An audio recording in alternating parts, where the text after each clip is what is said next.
What's up, Knicks Nation? So, news broke today that Michael Beasley, he is not guilty of gambling in any way. He is no longer under investigation.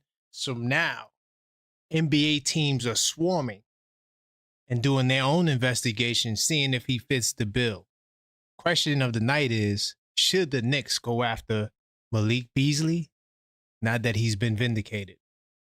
My second topic that I want to talk about, Jalen Brunson. I put up a poll earlier today, and I think it's time we have the conversation. Whether or not Jalen Brunson should be the second option, and will that help get us to that next level?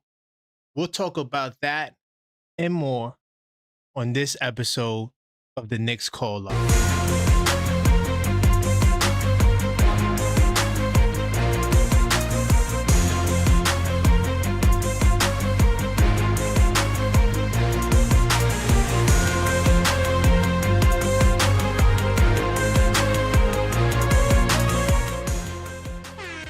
Welcome to the Knicks Call Up Show. I am your host, Karan Pierre, the Objective Fan, and I'm straight out of Kings County, New York City's finest. And you know the vibes, y'all. Welcome to the show. This is the Call Up Show, 646-995-8389. Definitely call up and let your voice be heard. Got the news today. I was going to lead with the Jalen Brunson question first, but once I saw Malik Beasley was pretty much vindicated of all the false charges. And you know what? before I unpack that, let me say what's up to the chat. Salute to HRM. He told me to be on time. HRM, this is the most time on time I'm gonna get. So this is technically on time. I always got a lot going on. Salute to JJP NYC. I see you in the building. Salute to you. Hopefully you call up tonight. Knicks Apocalypse, I see you in the building early. Oh, salute to On Dios, the super mod. Check him out on IG. His name is spelled the same way. Great content. I see you, Randu, in the building. Yuri in the building. Man, oh, we talking about baseball? No, we're not talking about baseball. Please, no baseball. And salute to everybody else that's tuned in. I want to say this before we start. And like I said, keep the calls coming. If I miss your call, I will call you back. So don't worry about it. I just want to keep the show pace going. But I have to start the show off by saying this. Malik Beasley, I apologize. If I was indirectly, because I didn't do a show. This is the Knicks channel. So I didn't do a show, titled Malik Beasley, guilty of gambling. I didn't do none of that, none of those things. But I feel bad for him because he was about to get 3 years, $42 million. That's a lot of money to lose out on. And right now, there are no teams with money. So, there's very few teams with money. There are teams that could give him that deal. And a little later we'll go over that. But I really do feel bad about him. And this is why I always try to take a level-headed approach, because until you get somebody being convicted of something or it's something is finalized, we should not jump off the deep end assuming that a guy is guilty, of this act. And I felt like a lot of people on social media definitely had the man as guilty, right? And it cost them a lot of money. Also, I feel like the feds definitely, they knew this. If you think that they just found out today, no. That's why the article came out earlier that the Knicks were doing their own due diligence.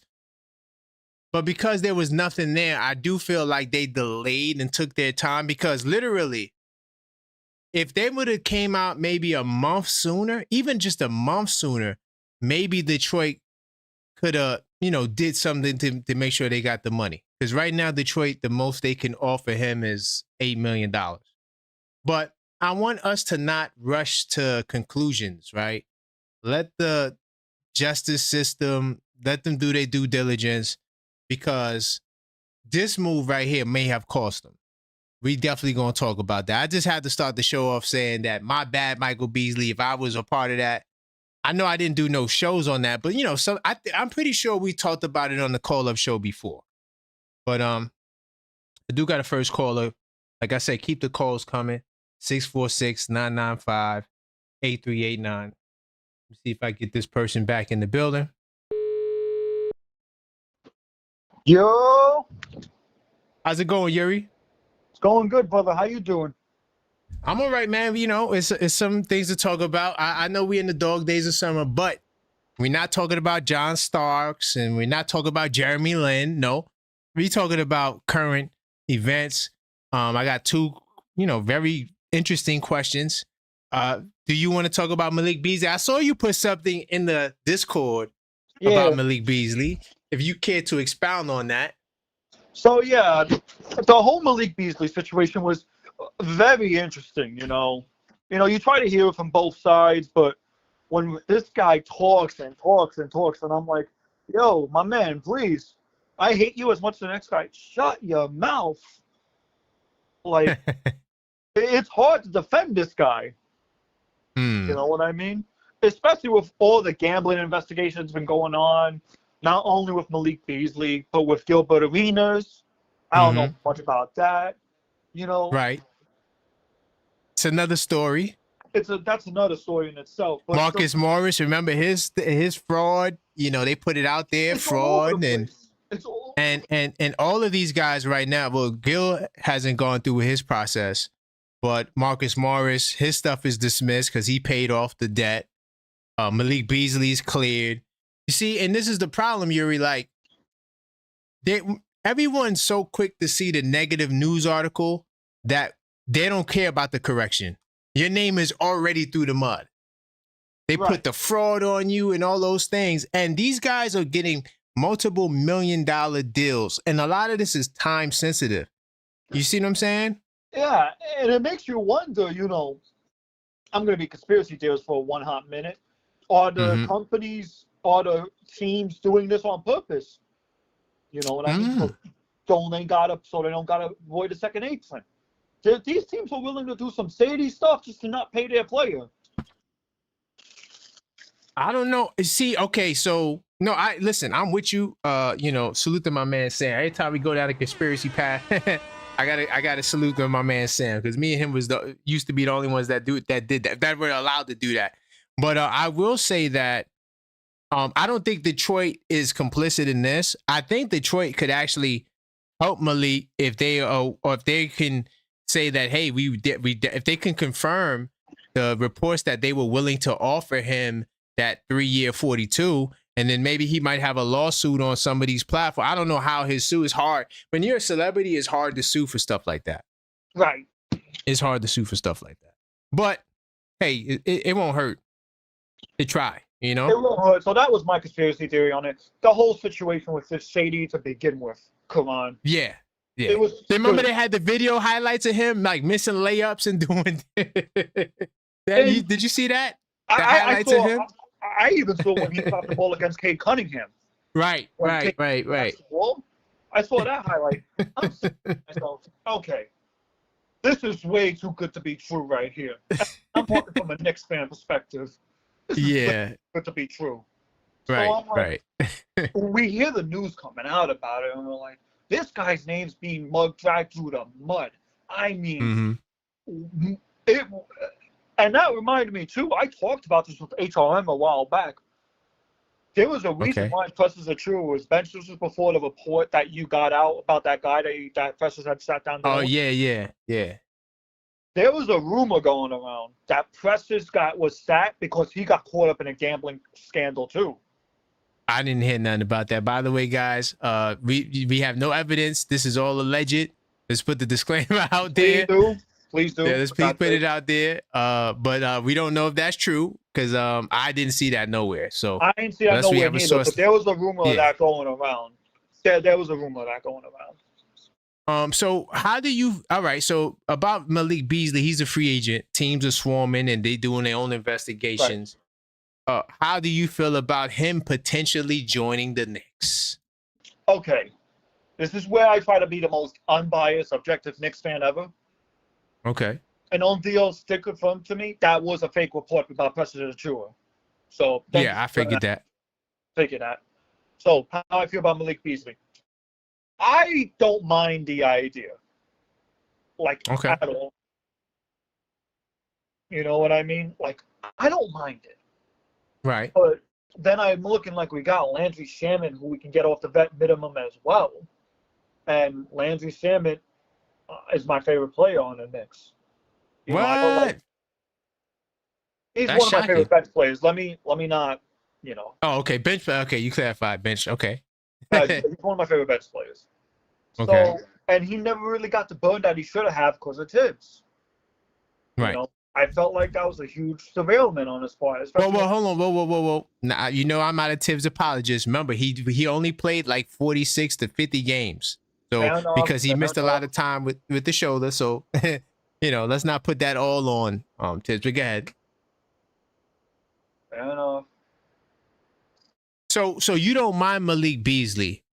So I got a question. Since you said Shamet, you don't think Malik Beasley's better than Shamet? I'm sorry. I just like Shamet more than Malik Beasley, honestly. So I think. But is that your own bias, or is it because you think Shamet is a better player? It's my own bias. Okay, that's fair. That's fair. As long as you can admit it, because I would say Beasley's better than Shamet.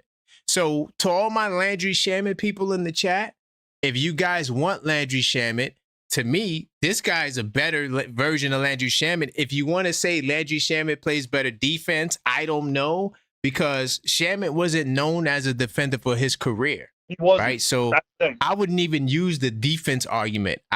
Both of these guys are shooters. We seen Malik Beasley be like, didn't he win the sixth man? Or was he a candidate? I can't remember. He was a candidate. Candidate. Right.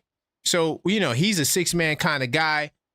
So I don't know. I'm just saying, if you want Landry Shamet and Beasley's there, I'm getting Beasley. That's just me. And him and Cat get along as well, from what I've heard.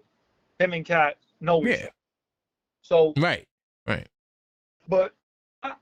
But being objective, right? Malik Beasley is better than Landry Shamet. He can get hot from the three. He's a corner three-point shooter. His three-point shooting was probably the best it's ever been this year. Hell, he even let's put the numbers up there. He even smoked the garden. He was like what, 9 of 9 at one point, I think. Right. Something like that. It was a really good. He's definitely shot 100%. I think he might have had 40 or something like that. Can't really remember. You know what? Stuff like that, I try to black out my memory because it's just sad. I don't. I know you say you don't. I mean, we could pull it up. I'm in research mode. But look, he averaged 16 points off the bench for Detroit. I think he was one of the league leader in three-point shooting as well. He attempted 9.3 a game. I think he might have led the league in attempts. Right? He shot 41% on 9 attempts. Okay. Do you mind if I urge real quick, 1 minute? Because I kind of have to disagree with someone in the chat. Knicks 25-20. Okay. Love you, my man, and we have conversation all the times.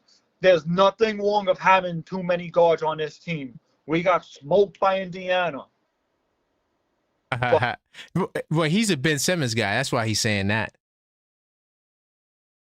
I would rather have Malik Beasley on his team than Ben Simmons. You know what? Hell yeah. Especially with the logic for Ben Simmons is that, well, he's not going to play that much, so I'd rather get somebody who could play that much. Right. Malik Beasley averaged 27.8 minutes last year, 16 points on 41% shooting from downtown and taking 9.3 attempts. And I got a funny feeling the Knicks will go after Malik Beasley for some odd reason. Well, yeah, we had the article earlier today. Let me see if I get on the screen. The Knicks did their background. Why are the Knicks doing their own background research on Malik Beasley?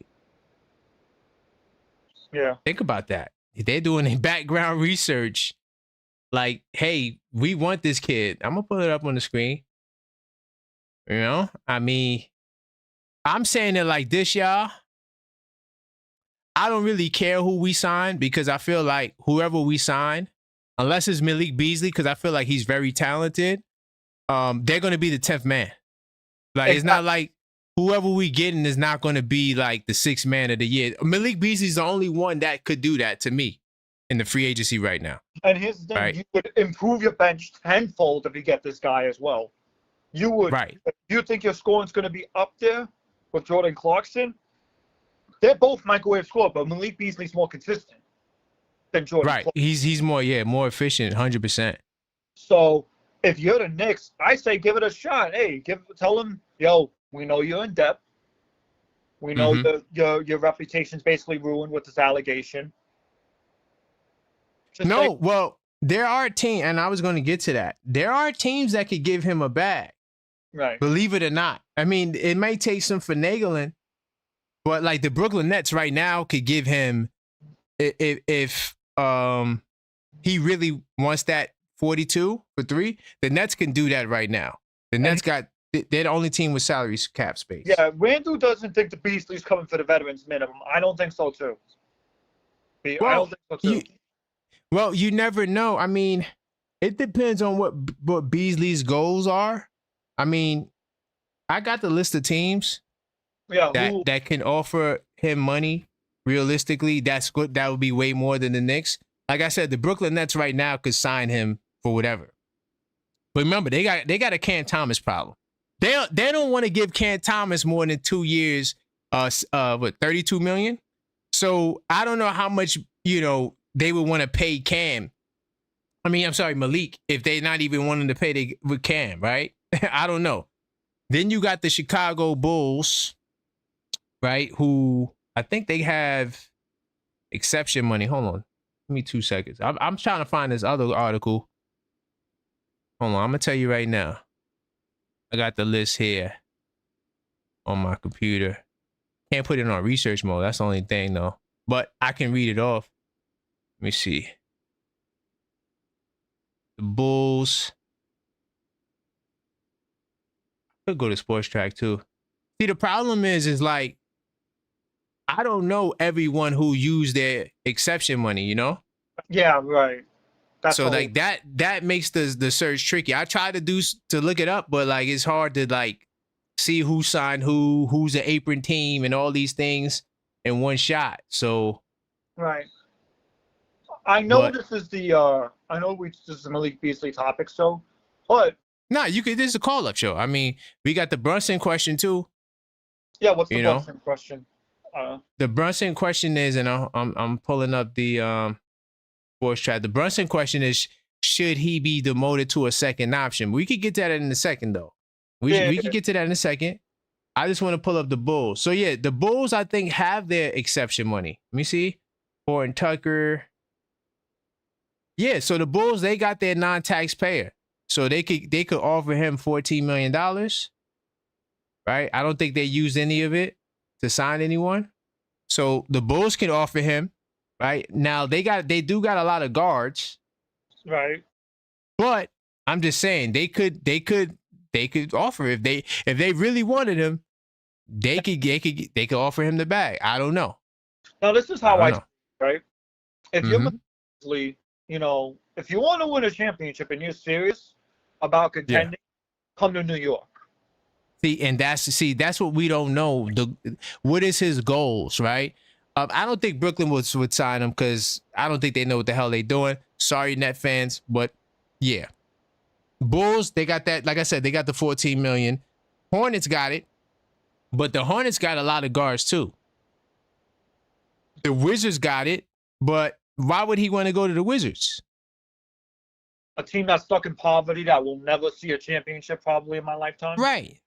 Now, the Pelicans got $6 million on their mid-level left. I don't know if he wants to go there. Maybe. I don't know. Utah Jazz still got, I believe, $8 million. Utah Jazz, who hasn't been in the playoffs since, 2018? Exactly. So, and that's it.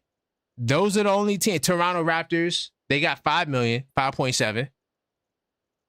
And the Magic got 5.7. I think the Magic would be kind of interesting. Magic would be an interesting experiment. Yeah, I think the Magic, if he wants to win, they're the only team that could take him away from us. Let me see. Let's look at their guards. They got Anthony Black, Suggs, Bane. Oh They yeah, could use him. Jordan brings up a good point too. Lakers always makes the impossible happen. You gotta watch out for them. Yeah, no. Yeah. Lakers is a good. Yeah. Lakers is a team you gotta keep an eye on, regardless, no matter how it is. Yeah, Lakers can get him, but they will be offering the same amount of money. I read off the teams that can offer more money than what we can sign them for. All the rest of the teams are in the same boat as us. But Orlando is a team I would watch.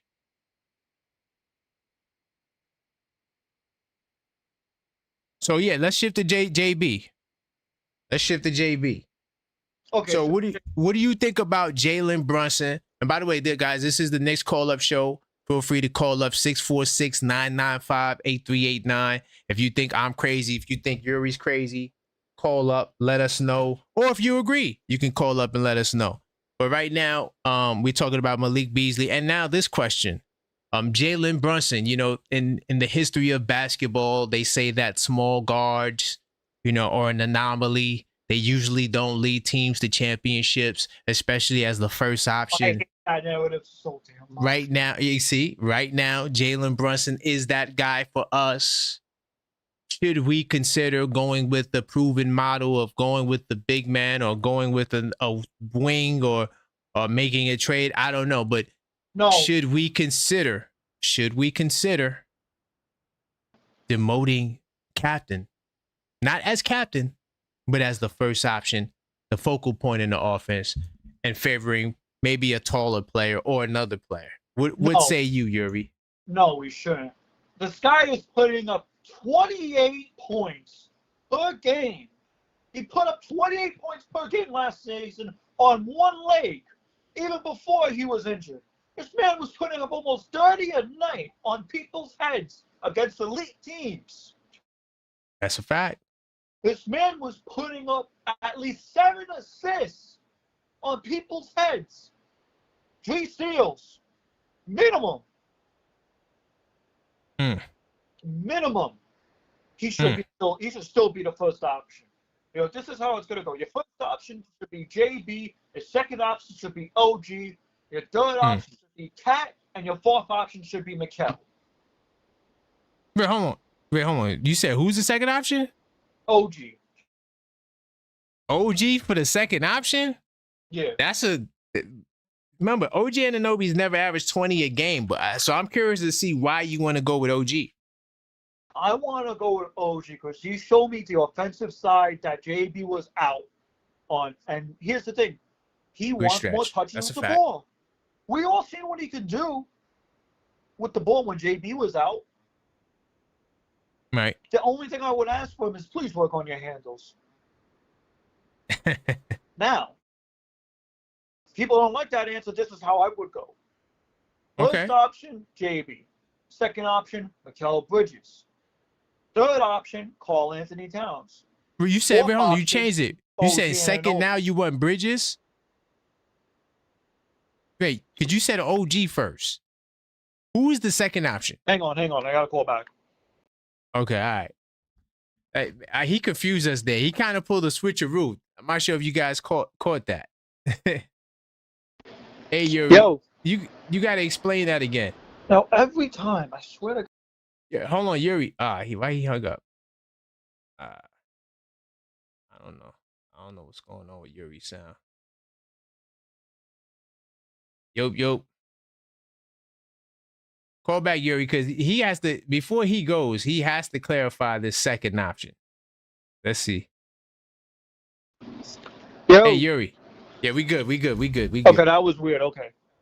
I don't know why that happens, but you got to clarify the second option. Who is the second option? Mikal Bridges. Okay, because you said OG first. I said OG first because of what he did when Brunson was out. Okay. But realistically, your option would be JB, Mikal Bridges, Karl Anthony Towns, and OG Anunoby. I still don't know what the starting lineup's going to be this year. Okay. Well, it's going to be them four for sure, 100%. I will tell you who I think is going to be in the starting lineup. And I know Jay Tapp's in that chat right now. And he's going to get triggered when I'm about to say. Put the disclaimer up. Do I? No, not for this one. Listen, my take is different from most people. I got to put the disclaimer up for myself. They don't like my lineup. In the history with Mike Brown, right? Ian Beasley even talked about this, right? In the history of Mike Brown, he likes to play fast pace, right? He likes to play 5 out. He wants to run with the ball. Always. Well, you don't know about 5 out. I don't remember him saying 5 out particularly. He never was a fan of the 5 out. I'm not saying he wasn't, but I don't remember him saying it. I'm not saying we're not going to do it. I watched the press conference twice. I don't remember him ever saying 5 out. I could be wrong, but I don't remember that. I remember fast though. But go ahead. Or faster. But go ahead. Faster. What would make the more sense, right? I would say you insert Deuce McBride in the starting lineup. You get the perimeter defense you want. You stop the guards from driving in, right? Deuce can keep everyone in front of him, right? And it would at least help Cat out to not get fouled at the center position. On most nights, you're going to face teams that have guards. The only time you're going to need a double big lineup is when you're going up against OKC, Lakers, just to name a few. I think McBride in the starting lineup is better because his stat, I know plus minus doesn't mean everything, but he was a plus 15 when OG and him is on the floor with Mikal Bridges. And it solves the Mikal Bridges problem. Well, I'm gonna say this because I did the podcast talk about it. I got a lot of heat for the Deuce McBride lineup. I'm on it anyway. I know you got callers coming in, so I'm gonna hang up here. Okay. I was gonna add to what you were saying though, real quickly. I was gonna say, do that. Even the double big lineup, I'm gonna keep it real.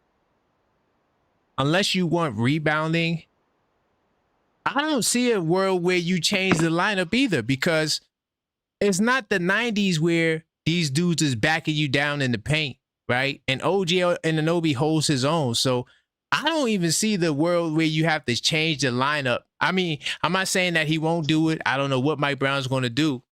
But the only thing that lineup is, deficient in is on the glass. That's it. So if you want rebounding, okay, then you go with the big. But honestly, Mike Brown, from what the Sacramento Kings did, I don't want to go back to Cleveland, but what Sacramento Kings did, they were not a great rebounding team. So I don't know if that's a good thing or a bad thing. All I'm saying is I don't think he cares about the glass like that. Not to say that he won't change for the Knicks now. And like you said, everything else I agree with, man. But I'll let you get your final thoughts, man. So the way I see it is with the Malik Beasley situation, it's sad. No one should ever get accused of gambling, especially when, your name was dragged through the mud and you didn't do anything wrong. Besides the whole depth thing, I really don't care about that. I think he would make a great bench piece for us. I think we should try to convince him to play for New York. And exactly. Okay, you gave it a shot. But I think not going after him, bringing him out practice. Second thing, I am in favor of Deuce starting this year. I do believe it will happen under Mike Brown. There was a report that Ian Beasley even talked about that Deuce is supposed to get a significant minutes under Mike Brown. Okay. So we don't know what's going to happen. We don't. But everything that Ian Beasley says, he's been right on the money so far.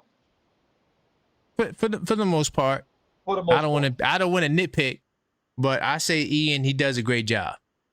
He does a great job, and he's probably the most reliable Knicks insider we have as of right now. I would agree with that. Yeah. Anyway, 100%. I'll call up in the end. All right, that was Yuri. Keep the calls coming. 646-995-8389. We're talking about Malik Beasley, and we're also talking about Jalen Brunson.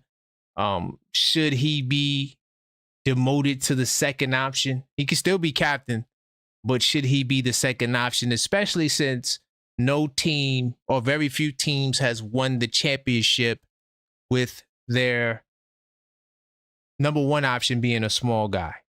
Okay. And now look, really quickly, this right here kind of like Malik Beasley is no longer the target of a federal gambling investigation. That's crazy, right?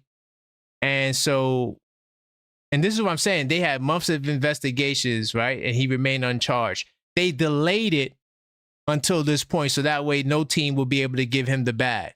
I think they intentionally did that. And that's messed up. And so, like we said, he was offered $42 million. Ian Begley said that the Knicks have done their background work. This was the big news of the day. So because the Knicks have done their own background work, investigating Malik Beasley themselves, I think the Knicks are going to make a push to get him. I think he's the best free agent right now. The only reason why he is a free agent is because of this stupid investigation that took too long. And so I want Malik Beasley. Or I don't care who we get, but he's the best player that's available, and I'm all about having the most talent, right? I don't really give a damn about who plays, who doesn't. I'm trying to win a championship. Listen, I don't know if y'all realize that about me, right? All the other stuff is secondary. I want what's best for the Knicks always. I don't care who starts. Mitchell Robinson could start. If it's going to help us win a championship, I'm for it, right? But if it doesn't help us win, oh my God, if it doesn't help us win, so Lord help y'all, because I will let y'all know on this microphone every night. Why is Mitch out there? We're not winning. But if it works, it works. Down low, one-on-one Mitch will be a beast this year. If you see it yet or not, well, let's see if Mitch gets the contract. That's what I'm waiting to see. I'm waiting to see if Mitch signs this extension. But I think I'm going to do an unfiltered thought on that tonight. I'm going to do an unfiltered thought on Mitch. The title's going to upset some of y'all. But the title of the video will be Mitch, why he's likely out of here. Why he's likely out of here. But yeah, I feel bad for Beasley, man. And like I said, I hope I didn't. I don't remember if I did, but I do remember talking about his gambling situation. And it's the conceived notions or the presumptions that lead to him being in the situation he's in. Unless he's going to Detroit, I already told you the teams. Unless he's going to, not Detroit. Detroit could come up with like $7 million to give him, $8 million to give him. But unless he's going to Brooklyn and Brooklyn is willing to sign him, I doubt Brooklyn is willing to do it. The Bulls, they got their money, right? Utah, Charlotte, places like that.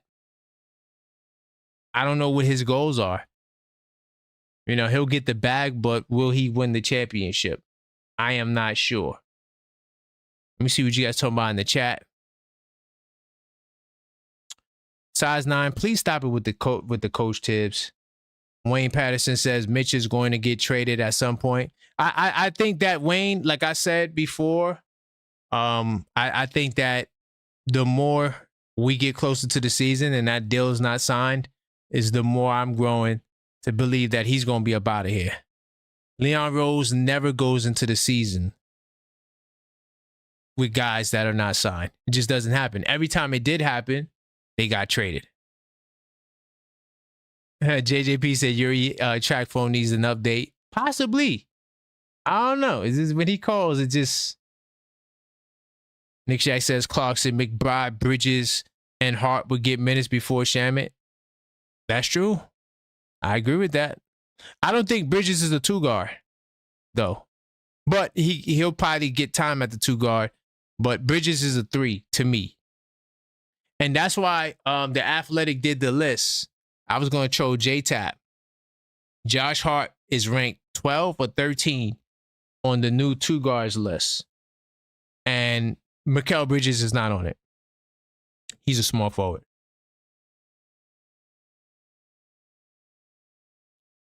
He said this dude is on something. Cat, Mikal, and OG.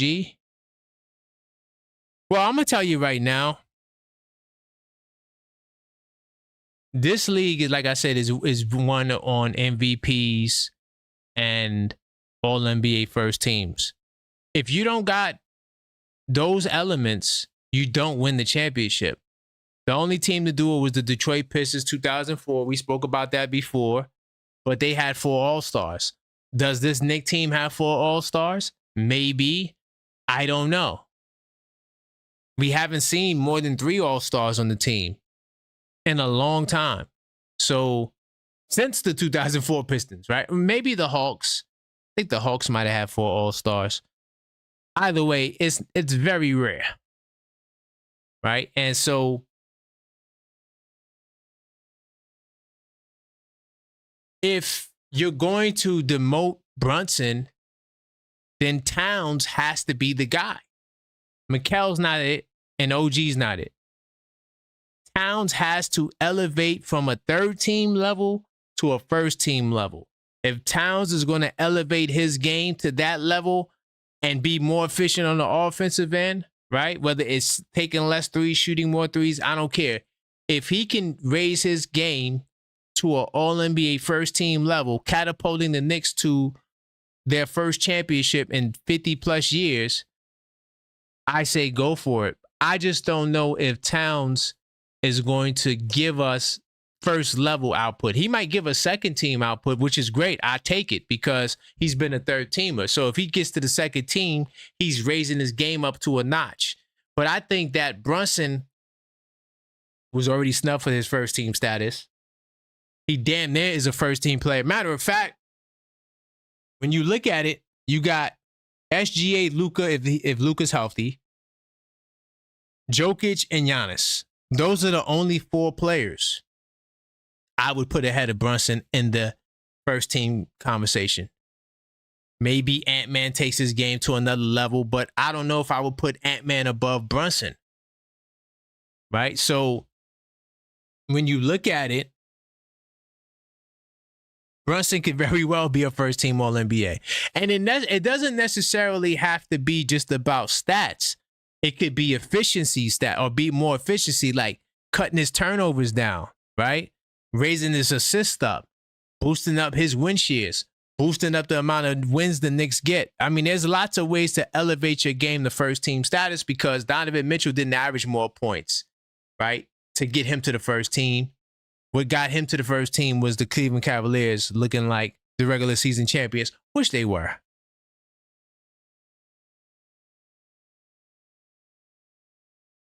Nick Jack says, because you don't believe Mitch is starting, is why OG a small forward and Bridges at 2 guard before Shamet?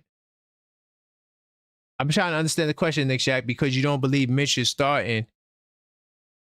Why is OG a small forward and Bridges is at the 2 before Shamet? Well, I don't want OG. I mean, OG at the 3, I don't mind, but I don't want Mikal at the 2. So you got me mixed up with something. I don't want that. I think that they're both small forwards. And if I was the GM, I would have moved off of one of them. I'm keeping it real. Not that we're going to do it now, but I'm just saying, I got 2 small forwards. I need a power forward or a 2 guard. I would make the move and get me one of those 2. So that way, this won't even be a dilemma. Because no matter which lineup you put out there, you're going to have an issue. If Mitch is out there, your offense is going to be way worse. Your defense is going to be great. Yay, defense. But your offense is going to be way worse, right? For a lot of reasons. So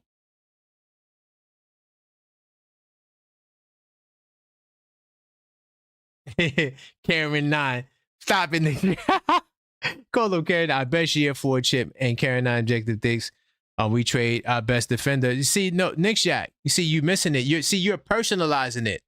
You're personalizing it because Mitch is your guy.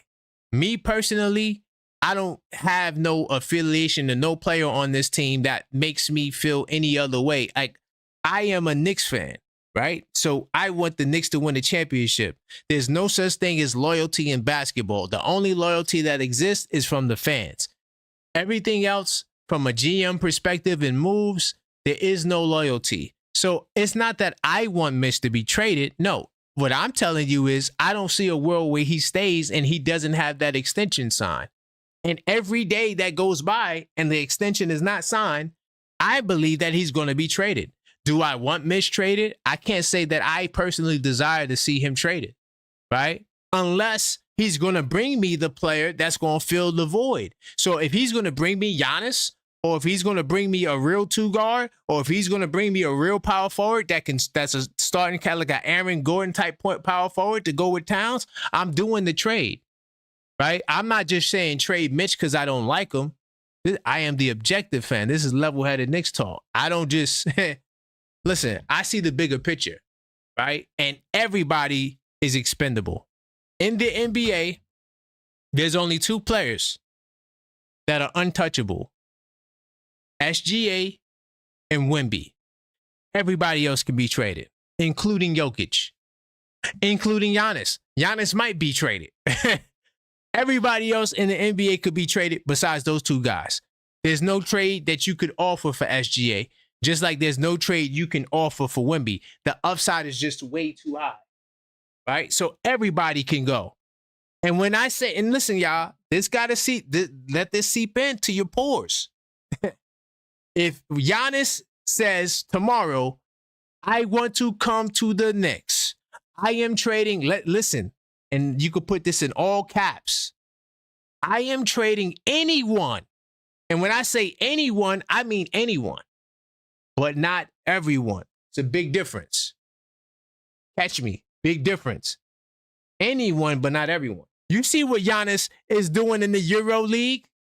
Man, that dude is a 7-time All-NBA first team in a row. We hadn't had no one in Knicks history do that. So I want to win the championship. I studied and analyzed what these championship teams all have in common. Some of you guys, and yeah, I ain't gonna name no names.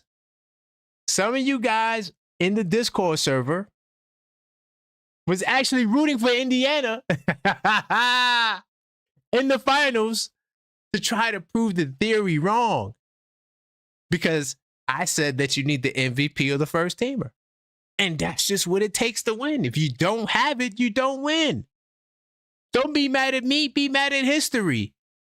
So no, Knicks Yak, to bring it all the way back, because I ain't forget, okay? It's not that I want Mitch to be traded. I'm thinking about the business of basketball.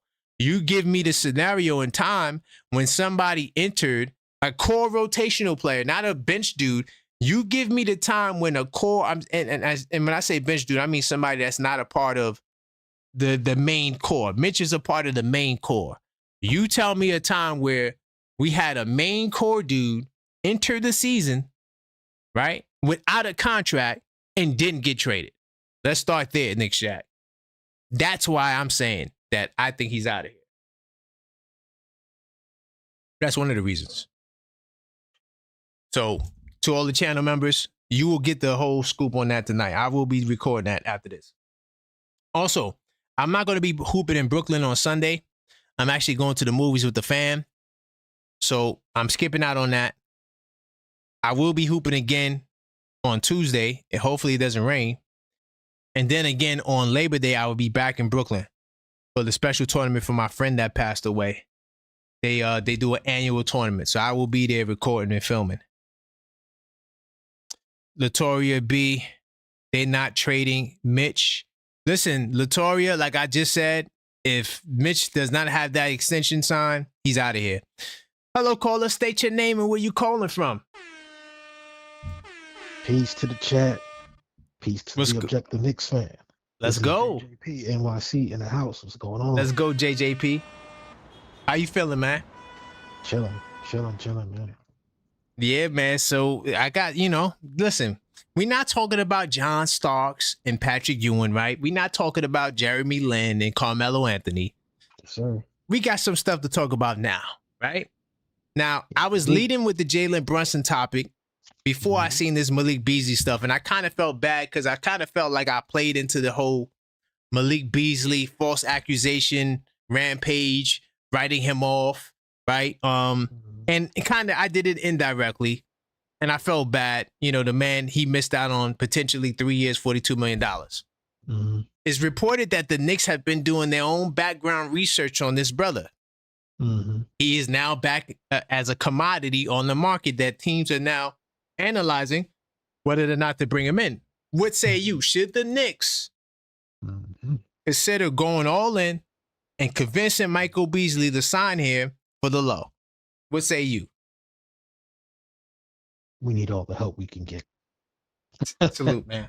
Yo, you know what? That's the most level-headed response because, you know, I'm riding with that because, same like with me personally, I don't care who we get. I'd rather get the best player who's available, right? And then we could sort out positioning and who plays. You could do that later. If I got to trade somebody, I'm doing the trade, right? And we could, that stuff could be hashed out later. But I'm riding with you, man. So, is it the fact that he was one of the best 3-point shooters last year? 9 attempts, 41% from three. What do you think Malik Beasley will bring to this team? Depth. First off, 40% 3-point shooting. He won't be playing as much. Right. So whether he's able to keep up that 40% is, I don't know. It's either here or there. You know, sometimes, you know, you have guys like Davis Bertans, where he was around that range, you know, 37, 40%. And then the next year he signed with Washington. I think that was when he was in San Antonio or in Dallas or wherever he was. Whenever he signed on to Washington, or was he coming from Washington? I don't remember which team he was going back on. Either way, I get the point. You saying he fell off the map. Season, yeah, he fell off. He fell off a cliff. And it ain't got nothing to do with the missing finger. It's because, you know, he did it the year before. So, right. I don't know. So there's that. And then, of course, you know, the stress, man. You know, as they say, stress kills. So, excuse me, you also have to think of the mental factor of what's going on with him as well. Okay. He's probably going through a lot of stress, right? He's been going through a lot of stress over the past couple months. Hell yeah. Especially if the reports is true that he didn't have money. Do we need that? I don't know. We need that. You know, I mean, you know why we need that? Because it's another redemption arc. And think about it. He comes to the Knicks. He may play less. His stats may not be the same. But if he's an integral part in us winning a championship, dude, he going to get paid next year. Because, you see, here's another thing that I think that if I'm his agent, I'm telling him that, listen, this offseason, only 3 teams had significant cap space. Next season, there'll be 10 teams. So as long as you don't get in trouble, which he didn't do anything, right? He should get the bag next year. So take that next sacrifice. I know it hurts, but why would you go to Brooklyn? Well, I don't think Brooklyn's going to give him the money, right? But why would you go to Chicago, right? A place where you're not going to win nothing. You're not going to do nothing. It's not going to be a better situation than Detroit, Utah, or one of these teams. Man, you want to go to a team that, you know, now if he goes to Orlando, okay, that makes sense. Yes, it does. Go to a place where you can make an impact on winning. That's my take. He also needs the money, though. He definitely needs. We gotta factor that in there. Like, he has these huge debts. Like, yes. So, I get that. That's a fair point. Redemption song or get the money. I don't know about you. I'm leaning towards getting the money. I'm in. Okay, I don't know how many kids he got, but if he does have children, you're right. Get the money. You're 100% right. But you could get the money, but there may be a bigger bag next. That's all I'm saying. Like, so you could take the $14 million right now, because the Nets ain't gonna sign him. So you could take the $14 million from Utah or from Chicago, right? But now you're locked in. You know, how do you know that you might play yourself next year into a $20 million bag? Who's you see what I'm saying? Who's going to rent him an apartment or a house? Is what I'm asking. Man, listen, we got Jalen Brunson, man. Do you know that man is the most unselfish man in the league? Yeah. I He ain't could go live having with Brunson, I man. ain't Brunson be like, having yo, come no live in my man in basement, the man. my crib. You crazy? You crazy? Nah, you right. I You wouldn't gotta do that ask your either. kids. You know what you talking about. You know what I'm talking about. Okay. Okay. So Yeah. you would get Beasley. You just don't think it's gonna happen because of the teams that I read off. They got way more money they can throw to him. I mean, no, I'm not saying yay or nay. I don't know what's on his mind, what he's thinking. You're Okay. right. The future bag is more promising, and I'm sure his credit, even though he has this debt, his credit is still good because he's an Right. NBA player. So Right. he'll be covered by whoever. However, the Exactly. agent might cover it for all we know, or the agency might cover it. I don't know. Is he CAA? I can look it up. Yeah, that's a good I question. can look it up. And the other thing is with Beasley, I think Detroit can still give him about 7, no? Yeah, they could. Yep. They definitely could. But they got who they got? Didn't they get a guard? Yeah, they got Duncan Robinson and Levert. Right. Oh, you know what though? I could see him get minutes over both of them, to be honest. Levert is like a hit or miss.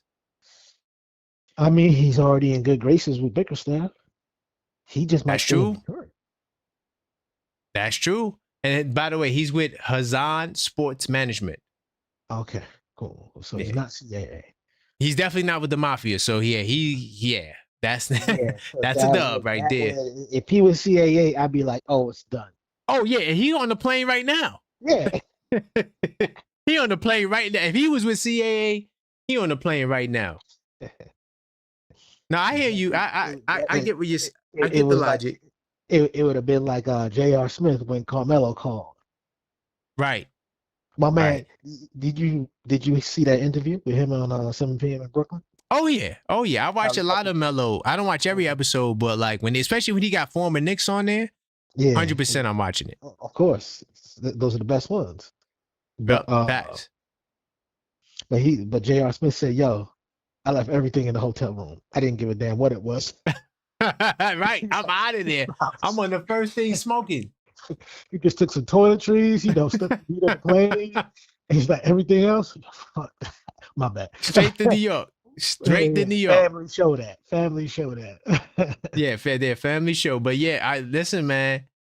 I hear you. Cause look, I'm looking at the list, right? Just by Orlando being able to give him 5.7, I would go to Orlando.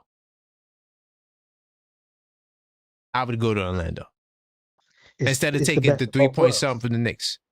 Yeah, it's the best of both worlds. Because he could damn near help them win. Tax. Huh? He don't got to pay state tax. Right. And he can help them win. And then that will lead to him getting money next year. And he might be the sixth man on that team.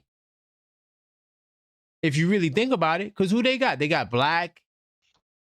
Hold on, let me put it on the screen.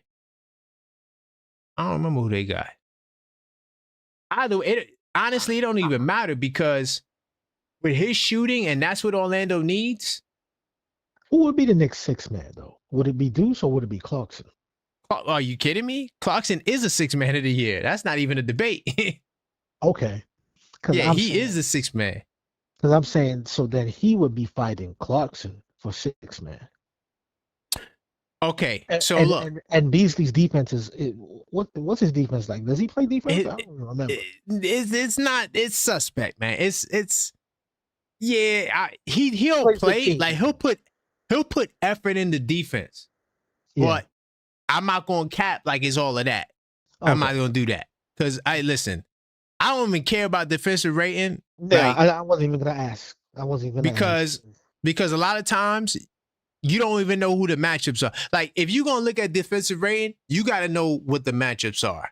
Exactly. Right? And so calculate it from there, right? And calculate it from there. Because if he's not guarding, if his defensive rating is low, but he's not guarding nobody, then why would I even look at that, right? Exactly. Oh, they got Tyus Jones. I thought they had Black. Oh, you talking about Orlando? Tyus Yeah, I'm talking Jones. about Orlando. Ooh, He'll get the time if he's shooting that thing. he'll He'll he'll get the still get it. time. Tyus Jones won't be in his way though, because Tyus Jones is a point guard and Beasley's a sniper. So what about Black? You think Black will be in his way? And Howard? No, he could beat Black out of that job. Only thing is Black plays defense. See, that's the one. See, But his jumper is now the jumpers, none of their jumpers is good. right. You know, like that. Yeah. So But Jones is smart. You know what I'm saying? He can run. Jones offense. is very Jones. That- First of all, he's a Duke Blue Devil. So get it right. You know, Oh. representing Duke. So yeah, he's a ball player. Anybody who went to Duke, they could play, man. It's just, I'm sorry, I hate to break it to y'all, but it's Where's a the fact. barf bag? Where's the barf bag? But even though I was humbled, Kentucky actually got the most ballers in the NBA, like dudes that are really playing ball. Then Duke is number 2, but like a far down number 2. Like Kentucky really dominates the league. I forgot all the players they got. Of course. Yeah, Kentucky's they're number 1. I was humbled. Yeah, when 2 or 3 leave out the league, another 4 or 5 come replace them. You're right. Kentucky alone. Right. Nah, you're right. Yeah. And then Duke is second though. But you know, we're not number 1. That's what I want.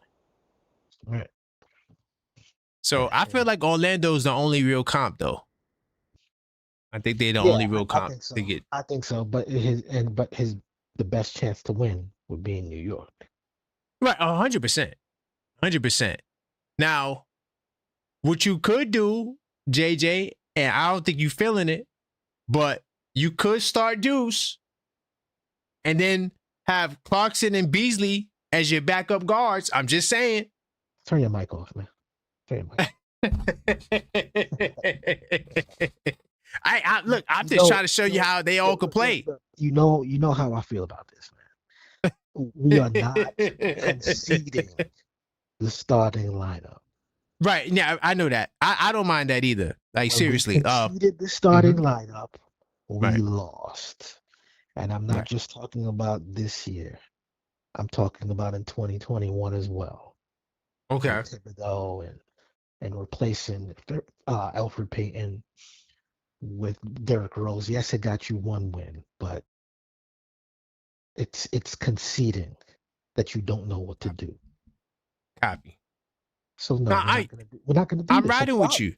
And Listen, Josh Hart can start. I have an unfiltered thought myself. Yeah. You know what I'm saying? Yeah, this is the call-up show. Go ahead. When it comes to this Josh Hart, the hell? Hold on, man. Good. Okay. Okay. No, I heard something make noise in my house. I don't know if that's. my Oh, yeah, door. that's scary. That's scary. Yeah. We gotta make sure we good. Okay. You good? Yeah. Okay. Okay. That was my daughter. Yeah. So what's this unfiltered thought with Josh Hart? Josh Hart. I don't know where this is coming from. Dog. I was watching the highlights from the playoffs today. Game 3 with 4th quarter with 1:16 to go. This man caught a rebound with Oh, yeah. the most. I don't understand how this dude's Paul's body works. You know what I'm saying? Yeah. The dexterity. It's like when a wide receiver keeps his toes in the line before they go out of bounds. It's that type of dexterity. Right. I'm sorry, Mitch is not giving you that. No. He doesn't have that type of timing. He doesn't have that type of toughness. He has a different type of toughness, but he doesn't have that Josh Hart type of toughness. Facts. This man, when he grabbed this rebound, it was like he did a pirouette. Like he came down like a ballerina. Right. And then Yes. on top of that, got the ball back on time to whoever it was, Brunson Bridges, I forget. Right. Regardless of that, it's not just that one game. He does it every game, but these are the things that people aren't seeing. The type of athleticism that he brings to the game as opposed to Mitch, who is not as athletic. I think Mitch might also be a step slower. They don't want to hear that. They don't want to hear that. No, I mean, let's they not don't. even go there. his Mitch ain't hands gonna have a aren't- heart attack. Josh Hart has way better hands. Sometimes, Mitch doesn't have bad hands, but sometimes it's hitting him in the numbers, or he's got butterfingers here and there. But Yeah. it's like he's 7 feet tall. That's what they do. You know what I'm saying? Well, you know what it is, right? So Josh Hart didn't play as well in the Pacers series, so they ignore the rest of the playoffs, right? And the fact that he improved his 3-point shooting to 37%, they don't care about none of that because he didn't look as good against the Pacers, right? And then also, the fact that the starting lineup was a plus minus, they put that on Josh Hart. Like that's only Josh Hart's fault. So because of that, we got to take Hart out the lineup. And I don't think that that's right. So see, the only reason why I'm taking Josh Hart out the lineup is because I wanted a guy who can guard two guards. And I felt like Deuce is the best at that on the team. I don't think nobody on the team is better. I'm sorry, not two guards, guarding point guards. My bad. I don't think nobody else on this Knicks team can guard point guards better than Deuce. So that's the only reason why I wanted Deuce to start. But if we're going to keep the same starting lineup, I don't mind that either. Because they were really good. My bad. Go ahead. Cook. I'm saying the starting lineup, to agree with you, the starting lineup was very good. They had the number one scoring lineup pre-All-Star break, and then the Nuggets took it over, right? And then, we was the number 2 ranked offense pre-All-Star break. So this lineup has shown a lot of positives, and I think that they needed time to gel. And I know we got a new coach now, but I think Mike Brown could really keep us as a top 2 offense. I'm thinking number 1 offense. Just by making those little subtle tweaks. So I'm not against Josh Hart starting, honestly. Mm-hmm. I think it's either him or Deuce to me are the best 2 lineups. Period. And you said it. Josh Hart brings the rebounding. You said those are the 2 best lineups as opposed to the double big lineup. Right, as opposed to the double big lineup or even starting Yabusele. Yeah, 100%. 100%. And I like Mitch. Listen, I'm not an anti-Mitch guy. Me neither. We're just talking about the facts of basketball that if you start Mitch, now you have a doofy team, right? Y'all don't like Towns' defense in the inside. What makes you think his defense on the perimeter is going to be a whole lot better? I don't understand that. Now he got to guard Jason Tatum and Pascal Siakam. That's what you want for Karl Anthony Towns? That's who he's going to have to guard. Like I don't get it. Right. I don't get why they think it's better. Go ahead. No, I'm just saying, like Towns already has clumsy hands. Like he's 30 years old. Like that's not going to change. Right. He's slow on defense. Moving those feet. Like he got bolts for shoes. Whereas right. Mitch wears like what a 13. He could cut. Yeah, he got smaller feet. I'm not sure if he's 13 though. Yeah, I think it's like 12 and a half, 13, somewhere around there. That's crazy. It can't be 12. I got bigger feet than Mitch. Come on, man. That's crazy. No, I know people taller than me. That got smaller feet than me and smaller hands than me. And I'm not tall. Crazy. And I'm not tall, not even close to being tall. So, yeah. But regardless of, that's Towns like having to shift his hips back and forth to guard up Siakam or Kawhi Leonard, or Paul George. No, hell no. I don't like it. I don't like that. Hold on. I should stay out of the comments. But he said the He-Man Mitch Haters Club phone call. Stop. First off, I don't hate nobody. He said the He-Man Mitch Haters Club phone call. Listen, Nick Jack, you can call up. I don't think you ever called up before, Nick Jack. 646-995-8389 and voice your opinion.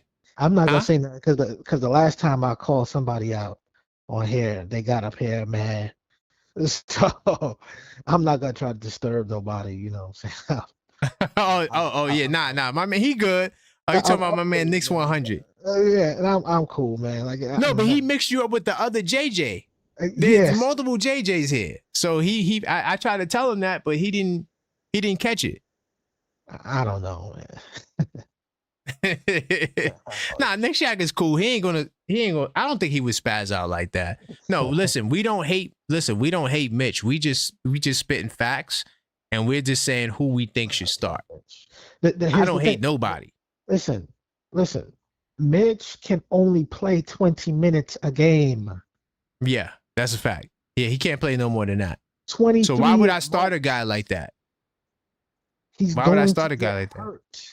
Yeah, nah, that's facts. Whatever his DNA, his genetics, however all that is made up, for whatever reason, he cannot last past 20 minutes a game.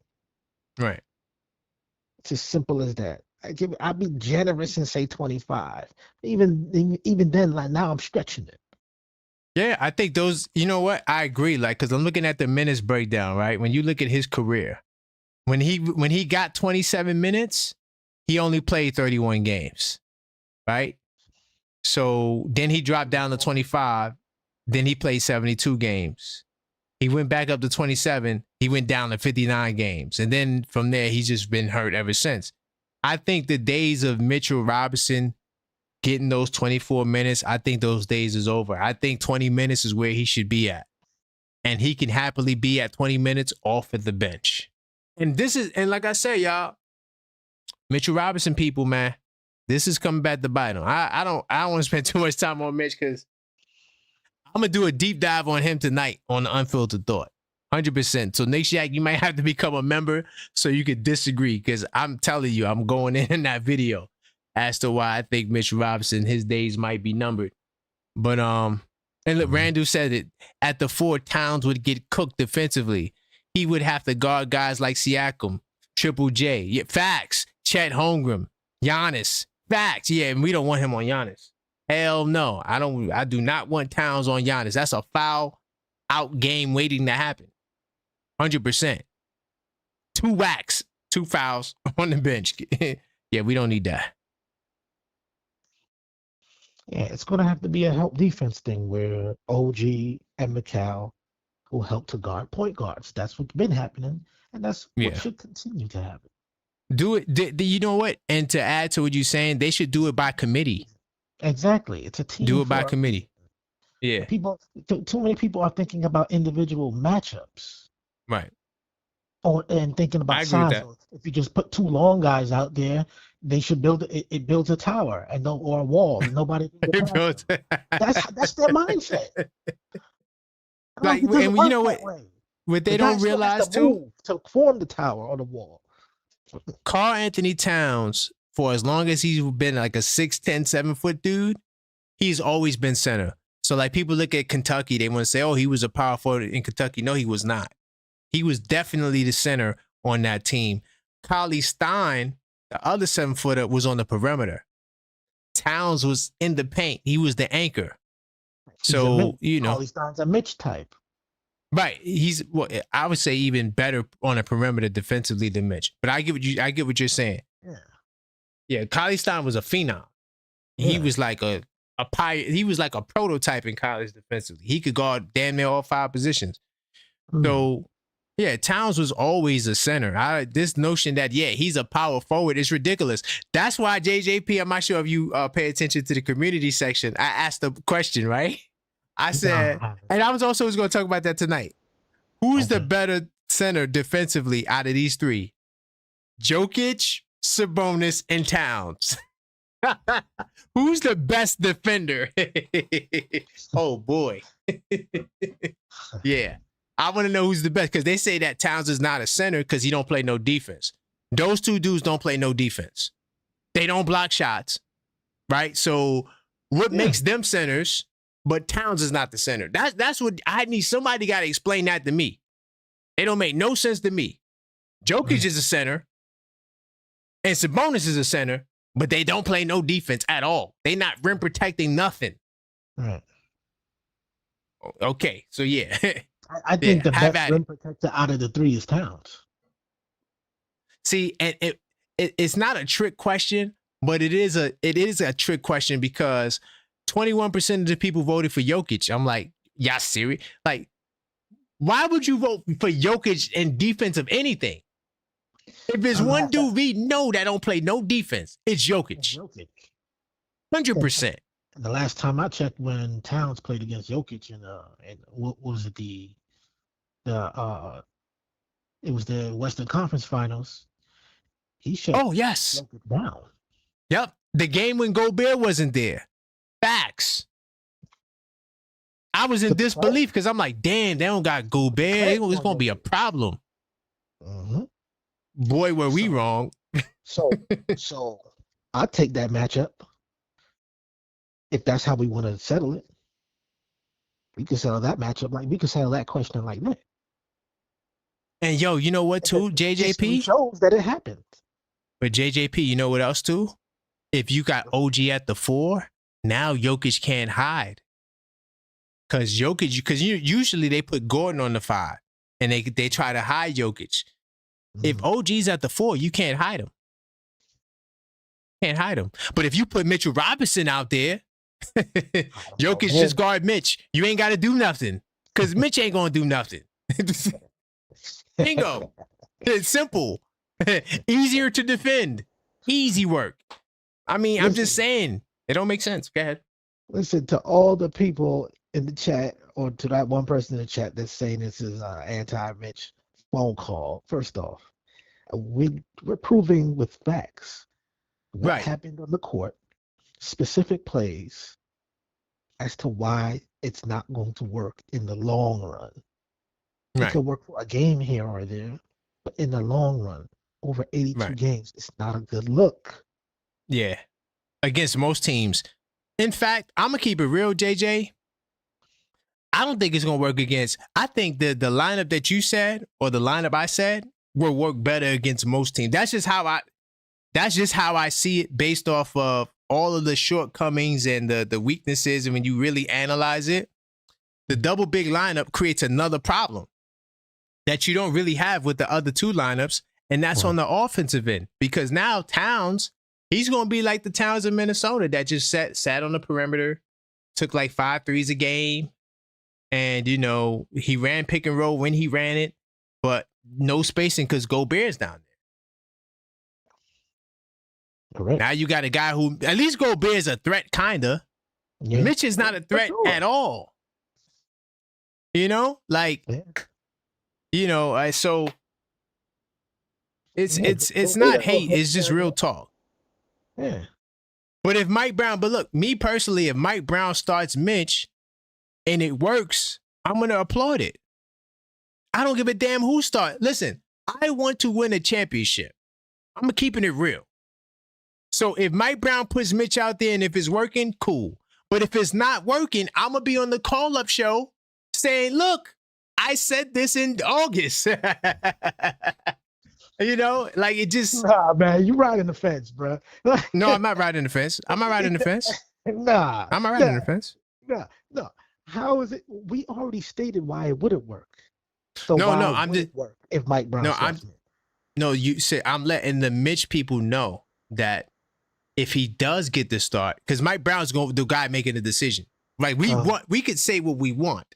I'm saying that if Mike Brown starts him, then I'm a root for it. I'm not going to be like, oh man, damn, Mitch is starting, right? Okay. But listen, if it works, of course, if it works, I'm a cheer for it. But if it does not work, we gonna be JJ. We gonna be on the call-up show, dog. We gonna burn it down. Like, yo, it's not working. We root for the name on the front. That's it, and that's what I want them to understand. So yes, of course. No, man, I'm not gonna block a black man's advance. So if that's a fact. The advance, we're gonna root for him. Starter, we're gonna root for him. 100%. However, I do not think that's the best decision. Me personally, and that's what. So who the hell cares? There you go. but JJ, but see, that's the discussion right now. Who should get the start and why? And because, like you said, all the stuff we stated, all the facts we stated, this is why we feel the way we feel. And I think that Mike Brown's going to side with us. I think one of the lineups that we suggested will be the lineup. It just makes sense. And I think that's what Mike Brown would do. You know? So, yep. Yeah. So hold on. Did we talk about Brunson? Nah. Real quickly, I'm not sure if you got to go soon. I know this call is kind of long, but so I put up a poll today, and I asked because in the history of the NBA, very few teams have won championships when their star player is an undersized guard. Should we consider demoting captain, not as captain, but as the first option, making him into a second option and put somebody like Towns, or maybe make a trade, I don't know, for a guy named Giannis? I don't know. I'm just saying, wait, hold it, slow it down, just relax. Or, one of those alternatives. Should we go with Towns as the first option? What say you? What? Hey, man, I'm trying to be objective, man. Captain is Didn't I gave it to you with no slant. No, the captain is a captain for a reason. That's a fact. Towns was the number one option in Minnesota. How'd that work out? Good point. All right. Discussion over. Good point. Even though someone could say they didn't have the team, but at the same time, Captain was snubbed as a first teamer. 100%. He was snubbed. He should have been the first team that year. Remember when Randall and all went out? He should have been on the first team. 100%. Oh, I agree. 100%. Like, there's no way you fifth in MVP voting, but now you NBA second team. The voting process is just dumb. It's just stupid. But Towns is a third teamer. It's a different level. No offense to Towns. We love him. I'm not trying to tear him down. Please don't think I'm hating on Towns. I'm not. No, I'm just stating the facts. He's an all-star, but he's a third teamer. There's levels to this. You got third team, you got second team, and you got first team. The highest he's been is third team? Yes. Twice. In his career? Really? Yep. Well, I mean, you don't. And Brunson this year was second team, correct? Brunson was second team this year, and the other year he was second team, though he should have been first team. He should have been first team this year, but I don't. Or you can even argue that if you want, because Mitchell was first team. And to me, besides the Cavaliers being the regular season champions, there was no reason to make him first team. I mean, his numbers were all down. It wasn't like he was more dominant as a player. Yes, the team won games, and that's what they favored. So I'm hoping the same works this year for Brunson. That if the Knicks win, first seed in the East, whether we get 61s or not, it's cool to me. But if we get to that first seed, I'm hoping they give the nod to Brunson. Finally give him his just due, right? Give him the acknowledgement that he needs and show him like, yo, if he takes us to the first seed, he has to be an MVP top 5 candidate. He has to be an All-NBA for, like, in order to do that, that's what it's going to take. And I'm thinking that it's going to get done. So that's why I don't think that Brunson needs to be the second option, right? Unless Towns is just going to activate God mode Towns, which is yet to be seen. But if Towns is not going to do that, Brunson is already the clutch player in the league, right? He's already like up there, man, in the high regard. Exactly. So why would we, and here's another thing too, people don't realize, right? So all my Brunson the dribble committee, Brunson dribble, right? Yes, I do think that he probably won't dribble as much under Mike Brown. But I do want to show you guys this though. In terms of first options and things of that nature, when you look at the Sacramento Kings, De'Aaron Fox was averaging 26 and just under 6. So Brunson's already averaging 27. I don't see Brunson. I think Brunson's scoring stays the same. Because if Fox was doing that in Sacramento, in the offensive scheme of system, I don't see Brunson's touches going down either, right? And Brunson is way more efficient than Fox. So, yeah, I don't see Brunson taking less shots. I don't even think that that's an option. Maybe less dribbles. especially depending on if, he starts another guard at 2 or trade happens. I don't know. Like, but if you get another ball handling guard out there, I think that would take away from Brunson dribbling, but not his shots. Exactly. Not his shots. But yeah, definitely his dribbling. 100%. So I just want to say that for the people that think that, oh yeah, Mike Brown, they're going to have them passing the ball. Yes, they will pass the ball, but it's not going to necessarily affect Brunson's shots. What playoff series did they watch? Because you know what I saw, especially against Boston? A whole lot of passing of the ball. No, that's a fact. A lot. They swung that thing, boy. Man. Listen, man, I'm telling you right now, this offense, to corroborate what you're saying, right?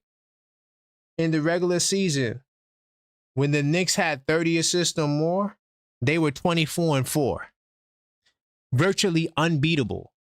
When that ball moves, unbeatable. When they averaged 27 assists, when they got 27 assists or more, their record was 37-6.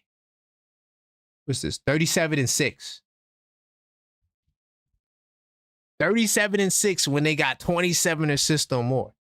So, yeah, that ball was moving. And they have a lot of success when that ball moves. And so, but it has nothing to do with Brunson scoring. I just need to let these people know what to expect. Because they think that, yeah. Thank you for saying that. Thank you. Yeah, this for the record. record. Like this team doesn't pass the ball around. They do. That is just ISO. Nah. No, read and react is not just ISO. What are y'all watching? Yeah. What are y'all watching? Nah, it's just that you know what it is, JJ, is because they shot the ball late in the clock because they value their possessions. Exactly. So because of that, it looks like it's ISO. Exactly. Brunson might take an extra 5 dribbles more than whoever else because the offense is just a late in the clock offense. Doesn't mean they wasn't passing the ball. It's just a late in the clock offense. That's all. And we have clutch players. Facts. We got Captain Clutch, but then Towns is clutch. And then we all know Josh Hart in the last 3 seconds is clutch. Josh Hart is a monster. Exactly. He's a monster in the clutch. J-Tap, I hope you hear that. Who? What? J-Tap. Oh, you said J-Tap. I think you said J-Tap. Yeah, he don't like Hart. But all of a sudden, I don't know when that started, but he does not like Josh Hart. I don't know. Okay. I'm not. I already got on my soapbox. I'm not gonna. Yeah. I love you, J-Tap, but you gotta stop. You gotta relax. Hey, listen, man. Our time on this planet is finite. I'm not gonna argue. Right, not that, but not that for sure. Yeah, man. But I forgot where I was at. But regardless, yes, these guys move the ball, bro. Right. I don't know what they be looking at, but anyway, man, I'm gonna hop off. I know other people. I'll let you get to it. Call in. My last hot take: 63 wins this season. Let's go. Hey, man, I'm riding with you. Salute. 63 wins. So thus far, we see that it's kind of ridiculous. I'm not gonna say ridiculous. I'm gonna be respectful. It's not as an efficient thought to think that Brunson should be the second option. I'm going to say it like that. 646-995-8389. Salute to Towns. I love Towns. I love everybody. I love Mitch too, Knicks Yak. I just don't think he should start. I think Mitch should get 20 minutes off the bench. I think we should run double big lineup off the bench. Not starting. Size 9, man. I don't know size 9. I don't know what to tell you, man. You still looking at last year's struggles and you're applying it to this year. What you're failing to consider is that Boston is done. We cooked them. We threw them in the pot. They're completely cooked. We are the top team right now, right? It's us and the Cavs and maybe Orlando. We got to see what Orlando does. That's it. We are at the top. And then OKC is reigning above everyone, a whole tier above everyone. everybody else, to me, is food, including OKC, especially when we get our act together. Nick Jack, you got to become a member. Don't worry, I'll break down the trading Mitch. I'm going to do that right after I get off of here. Size 9, that was last year. Under Coach Tibbs, the guy who you want to keep the job. So we got rid of the guy that led us to being down 20 points every game. We got rid of that guy. That's one of the reasons why we got rid of him. Hotline Bling says, you not scared of Brandon Ingram? It depends on what Toronto does, because the rumor has it that they're trying to trade RJ and maybe quickly to try to get somebody to go to bring it to Toronto. So are they in the who's out there? Trae Young, maybe Trae Young becomes available because he didn't sign his contract. I don't know. I'm trying to think what's another guard that's out there. I don't think they would be in the Jrue Holiday business. But that is somebody that they could get, because right now he's in Portland. And I don't think he wants to be there. I'm trying to think who else they can get realistically for RJ. It's a good one. I don't know, but it depends. I do think that I would like to see Toronto with those guys. I would like to see a healthy, quickly RJ, Ingram, and Barnes. I think they need to give it a go before they blow that team up. But I'm thinking that is money. I'm thinking maybe RJ's deal is up soon and they don't want to pay him. And maybe they want to move off of Quickly's contract. They gave him the 5-year, 175. Maybe they're like, oh my God, we could have gave that to Fred VanVleet.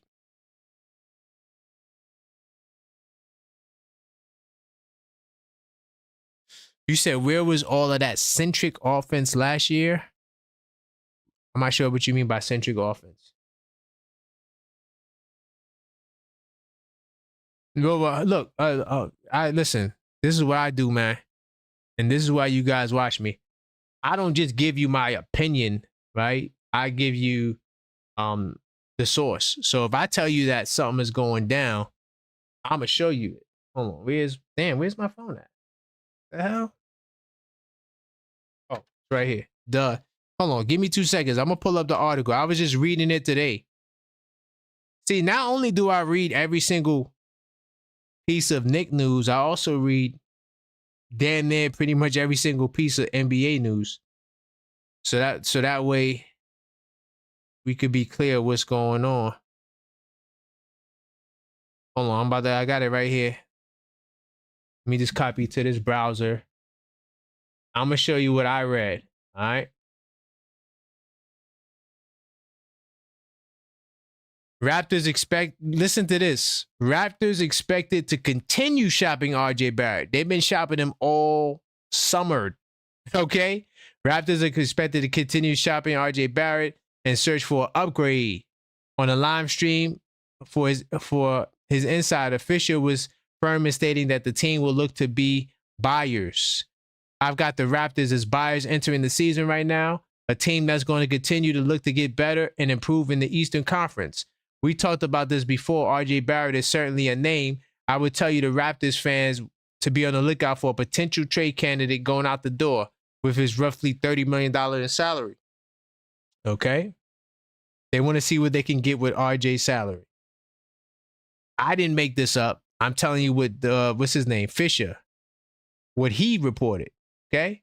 Jake Fisher from the Beecher Report. He said this, right? And he's not the only one that said this. This has been the talk all summer. So, yeah, they're looking actively to get rid of this dude. So all of that fan stuff. Listen, there's no loyalty. There's no such thing as loyalty in basketball. They traded for Brandon Ingram because they think that he's the superstar or the star player that can bring them over the level. So now they're moving off of RJ because I guess they don't feel like he's that dude.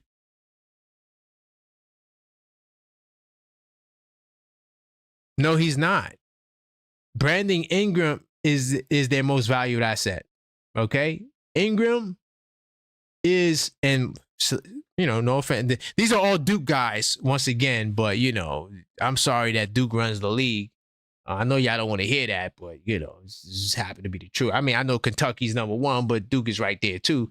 All these guys are Duke guys, but anyway, Brandon Ingram is the star of this team.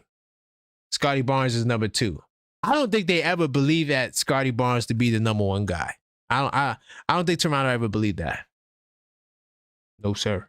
Don't think they believe in him, but I don't think they believe in him to be the number 1 guy. So, and they got the dude that dropped 34 on us on the bench, Sandro. Yo, Toronto, they got an interesting team, man. Very interesting team.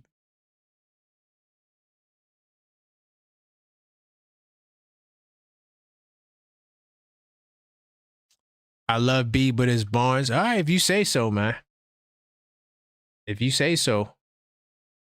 I know who's going to be the number 1 option. It's not going to be Barnes. It's definitely going to be Ingram. I know that for a fact.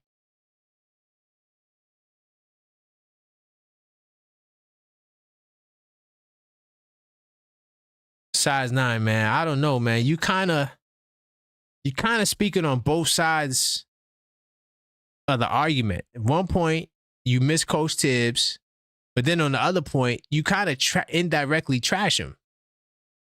Because you're saying all these things about last season, but that was your man, Coach Tibbs. He was leading the helm. I think we will be better this year. Not because Coach Tibbs is not there, and not because Tibbs couldn't do a similar job. I just think that if we can keep all the same guys, I don't know if we will, but if we can keep the core together, including Mitchell Robinson, Nick Shack, I think that the fact that we start up the season a lot more healthier, I think that that's a big advantage going into the season because we didn't have that last year. Half our bench was gone, even though the starters were pretty durable for the most part.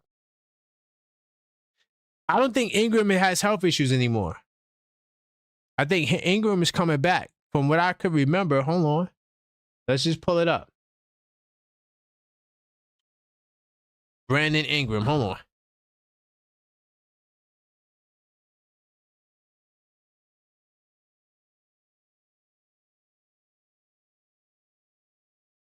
I could go to Fox Sports. Let me see. Oh, yeah. See, boom. I know I read this. I wanted to put this on the screen. Toronto Raptors forward Brandon Ingram has been cleared for all contact as he works his way back from ankle injury. He's pain-free. He's moving well. He got stronger, Raptors coach Darko. This is from the coach, and this was on July 11th. I actually read this article. Okay? So I don't know what you're talking about. His health is ready. He's good to go. And who said the health? Size 9 said the health, right? Well, I don't think Size 9. I'm not sure if Size 9 is a Mitch guy. You can't hope. I pray you're not a Mitch guy talking like that. Because if you're a Mitch guy talking about health, yeah, that's kind of a contradiction. I don't know if you're a Mitch guy though, Size 9. But I would say his health is better than Mitch. I know he played 18 games last year, but 64, 45, 55, then 61, 62. I would say he has more 50-plus games than Mitch. More 50-plus seasons than Mitch. If you want, we could pull it up. And I'm not trying to dump on Mitch. I'm just saying, I'm just covering my base Size 9. If you are a Mitchell Robinson dude and you talking about health, yeah, that would be a bad look. That kind of would be a bad look. You talk about one guy, but your guy hasn't really been healthy, right? 17 games, 31 games, 59, 72, 31. But I guess Ingram played more seasons. So that probably is not fair. Either way, if you want to talk about health, I would put them in the same boat.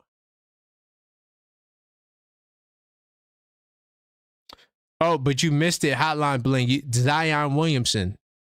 Barnes is not Zion. Sorry. There's 2 different players.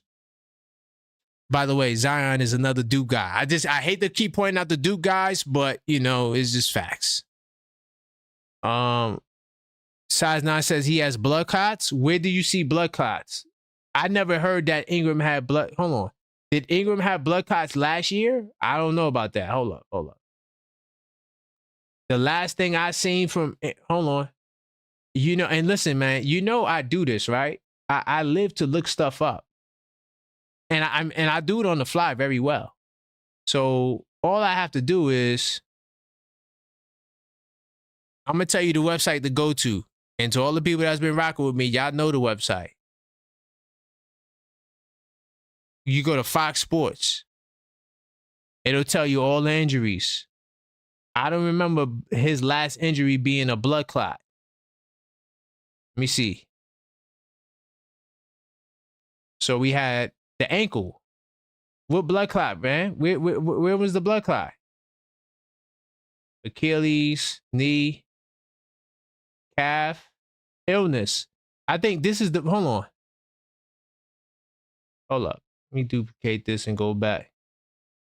Duplicate. I don't remember his last injury being the blood clot. I could be wrong.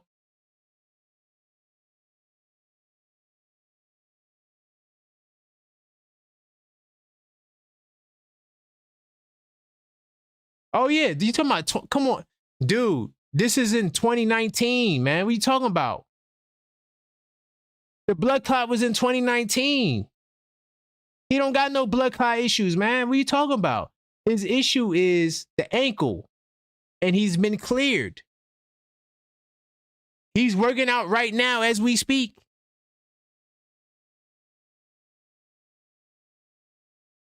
And like I said, Ingram will be the first option on this team. Let me see, Barnes. Let's pull him up. Let's pull him up.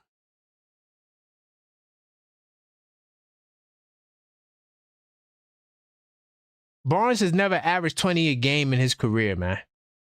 Ingram is going to be the first option. I hate the birdshot bubble, man, but I'm only just talking about facts.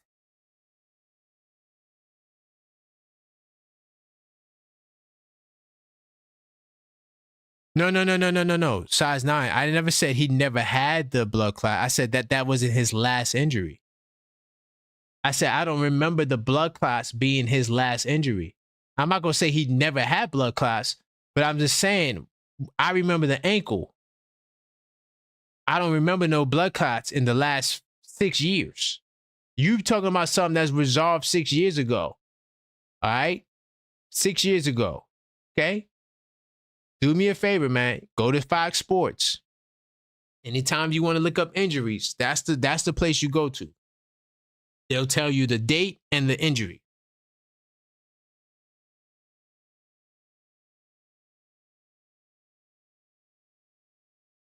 Yeah. Yo, Nick Chat going at you, size 9. Oh my God. Karen 9. You're a bitch guy. Come on. Yo, man, stop, Nick Chat. Okay, so you're not a Mitch guy. Okay. I'm just making sure, man.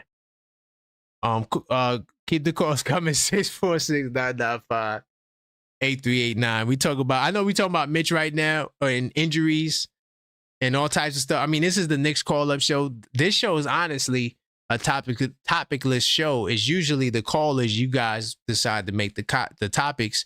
And every show we come up with something crazy. Like I didn't pull out the JJP clip yet, but I got to put that clip out. He was blacking out on somebody. They was talking about the Hawks. Hey, yo, he just went off. I got to put that call out. I will put that call out. I just need time to just chop up things, man. What I'm going to start doing is I'm going to start putting out shorts. I'm going to start putting out more shorts.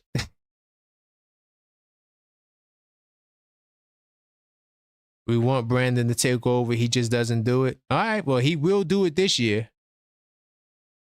100%. He will be. And I don't think RJ will be there. I'm going to keep it real. I don't think they have faith in RJ.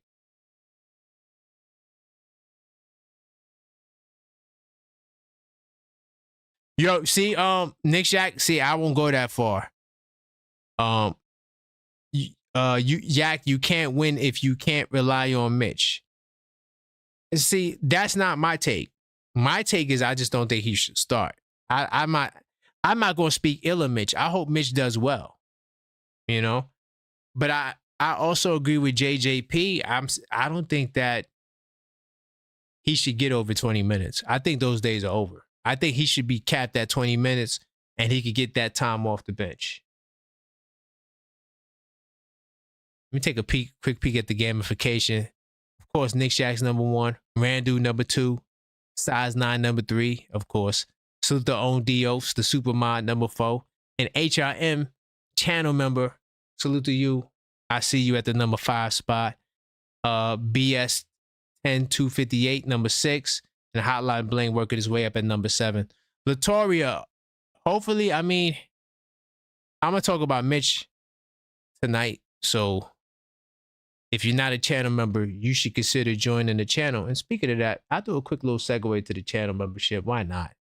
Right? So I keep talking about the Knicks Tape Madness Discord server. One of the ways you get there is by joining the channel. And every time I get to this screen and I see that screen, it kind of scares me because I'm like, damn, is the channel deleted? But it's not. It's still there. All you got to do is click on that join button. Now, damn, I forgot to set up this demonstration on the phone.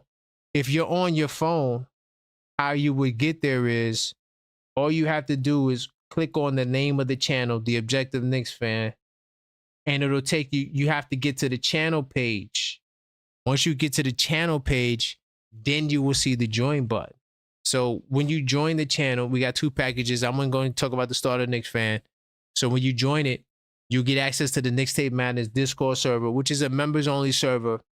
And we have 24/7 chats, Knicks chats, NBA chats. We talk about all sports on there, all hot topics. If you're feeling the chat, the channel and the shows, and you want to extend the conversation, sometimes we have debates. Like my man Knicks will be champs 25-26, man. We had a debate. Well, actually, he kind of. I'm not gonna say he ran from the debate. I'm gonna say that he didn't. We didn't have the debate. I'll just say it like that. Okay. And me and J-Tap, we had a debate on Mitch versus Hart, who should start. And it's a great way to just extend the conversation with me and connect with other people. And we're in there 24/7. So that's one thing you get. It's not the only thing you get. Of course, the members have the stars, right? I was talking about HRM, right? He's one of the, I think, few members left on the stream right now.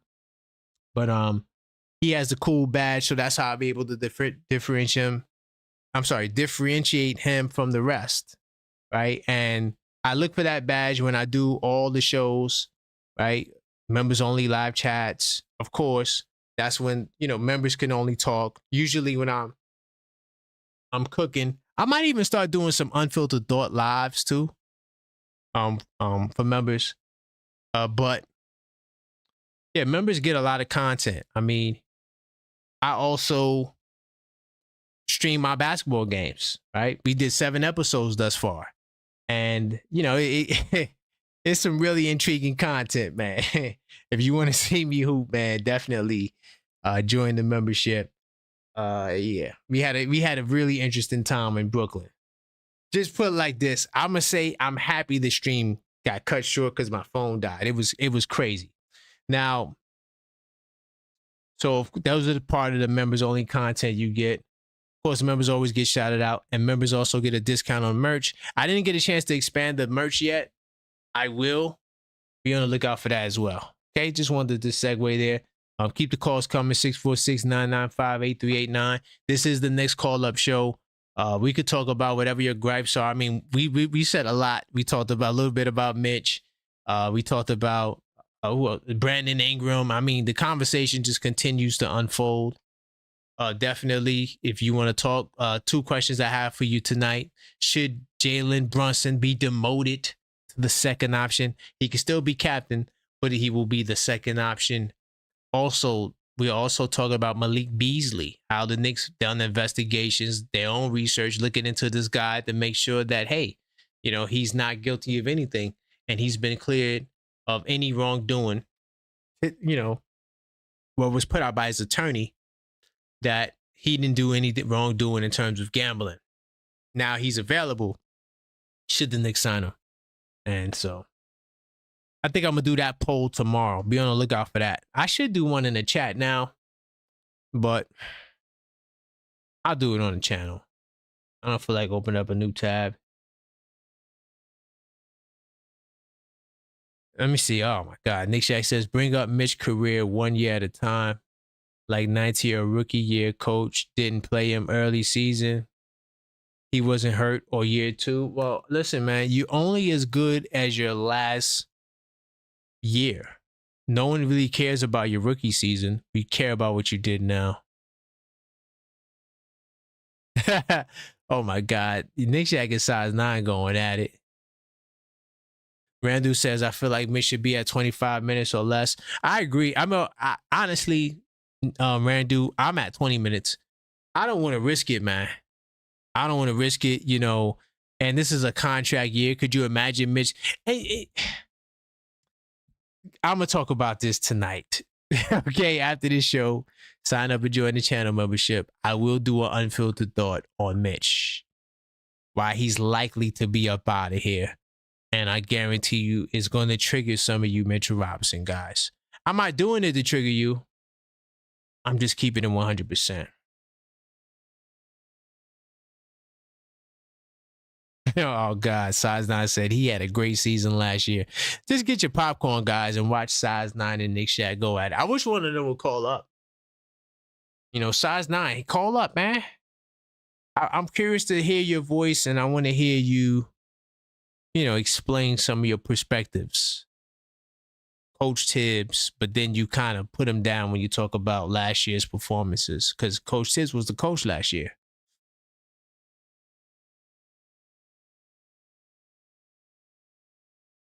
Damn, so you don't like Malik Beasley either, size 9. Okay. Where's my man Coach at? Because Coach definitely was on the train of Brunson being the second option. I was hoping he'd call up because I just wanted to talk to him about that. I wanted to unpack that with him. Kings had one good season, and now Mike Brown is the greatest thing since sliced bread. You know what I will say about Mike Brown? And I'm going to go back in the research mode. You know what I would say about Mike Brown? Here's something I don't think people... You know what? I got Basketball Reference right here. Here's something I don't think people give Mike Brown the kudos, because I actually got into the debate when Knicks won 100 that night. I mean, I don't intend on doing that tonight, but we got into a huge debate about Mike Brown. Hopefully you guys can see it on the screen. Let me make it a little bigger. Yeah, I think that's perfect. All right, cool. So some of the Cleveland's best seasons were under Mike Brown.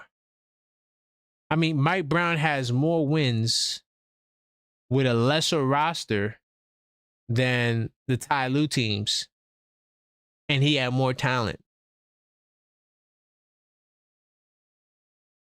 Look at LeBron's, okay.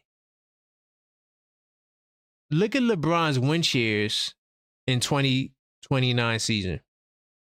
He had 20 win shares.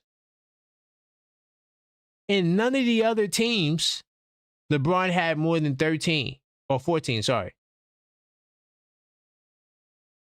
Meaning that LeBron James had more help. Less of the winning responsibility in terms of win shares. That's all. Win shares just shows you who's the one that's contributing the most to your wins, right? So because he had such great balance with Kyrie and Kevin Love and all those dudes, those teams he had less win shares. But look at this, 20 wins. I don't think I ever seen. Hold up, yo. Because now I'm going to do some deep diving. This to show you how LeBron reliant those teams were.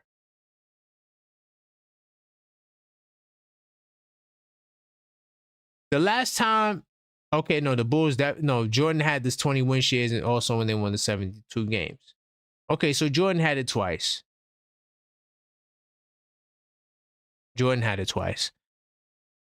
But I just was curious before I said what I said. But the fact that LeBron James had 20 win shares, and I'm pretty sure this is the most he's ever had,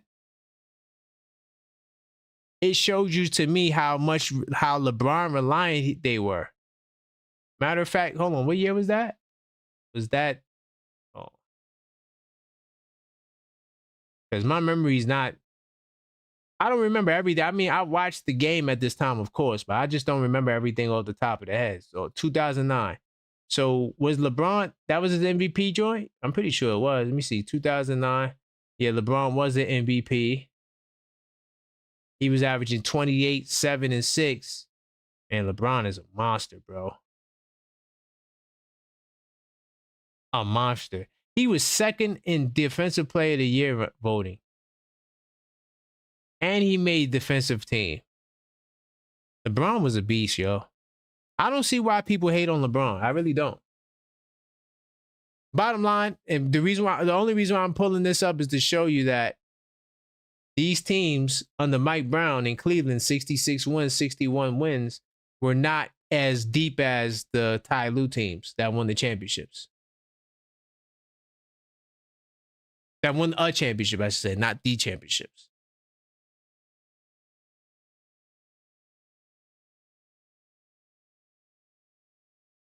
So, yeah, Mike Brown had a great start. Then, look, let me show you how great Mike Brown is, right? So, Byron Scott was terrible. Then Mike Brown comes in and gives them 9 more wins. Team just as terrible, but Mike Brown comes in and they get 9 more wins.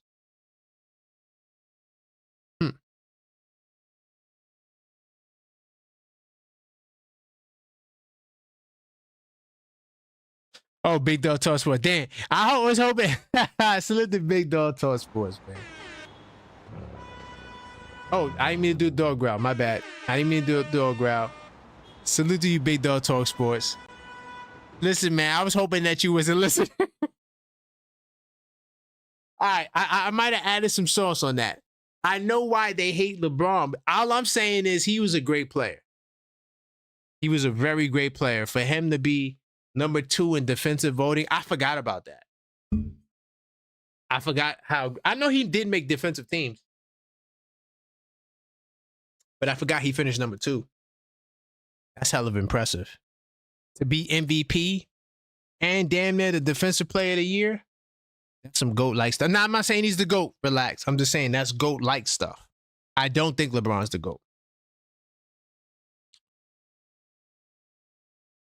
Okay, Big Dog Talk Sports, please don't call in. Because I don't want to talk about LeBron. LeBron was good. Yeah, I don't want to talk about LeBron.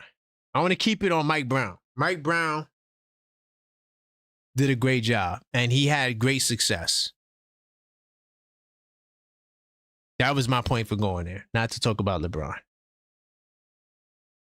And guess what? Mike Brown's going to come to the Knicks, and he's going to have great success.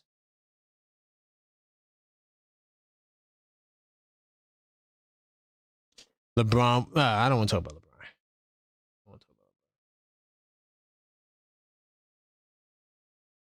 Oh, man. Good night, Knicks Jack, man. We not I'm not, okay, size 9 might be trashing Mitch. I am not trashing Mitch, for the record. I just don't think he should start.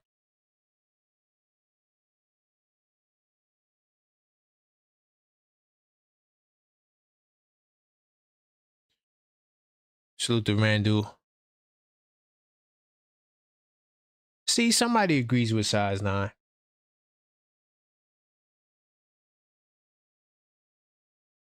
I hope that Mike Brown could really just take like this. I want him to make the offense the best offense in basketball. Like, that's what I want to see. If he can make us the number 1 offense and we get to the Eastern Conference Finals, I'll run it back. I'll bring everybody back. Anything below that, no, but now I'm still on the finals of bus train. I think that we need to make it to the finals. I don't think the Eastern Conference Finals is good enough to justify second apron status next year. I don't. I think that you need to make a tweak.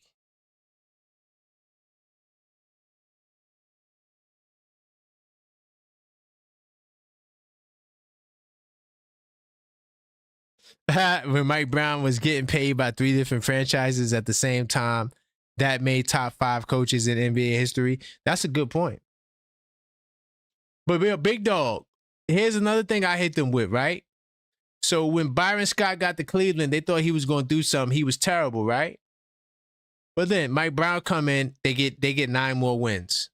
Still the same terrible team, but they get 9 more wins. I'm just saying, man.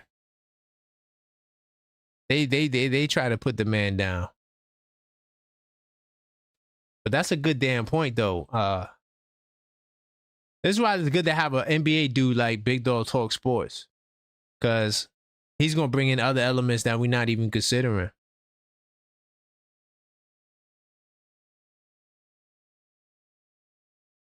I mean, look at his career, bro.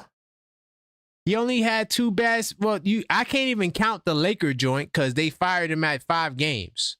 So we can't even, like, y'all really want to count that? How you gonna count the Laker joint? I wouldn't even count the Laker joint. That's why I say he had 2 sub 500 seasons.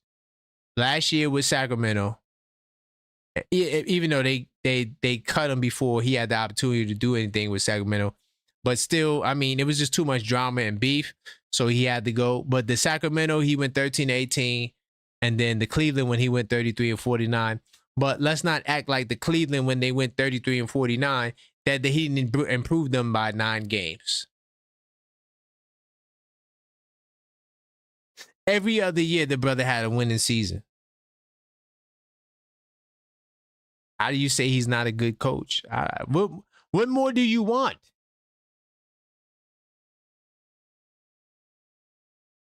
Listen, he won. Man, yo, size 9. Whoever you consider a good coach, I guarantee you those guys don't got 66 wins in the season. Do you know how much wins is 66 wins in a season, bro? In a season? The great Ty Lue couldn't do that. The great Ty Lue.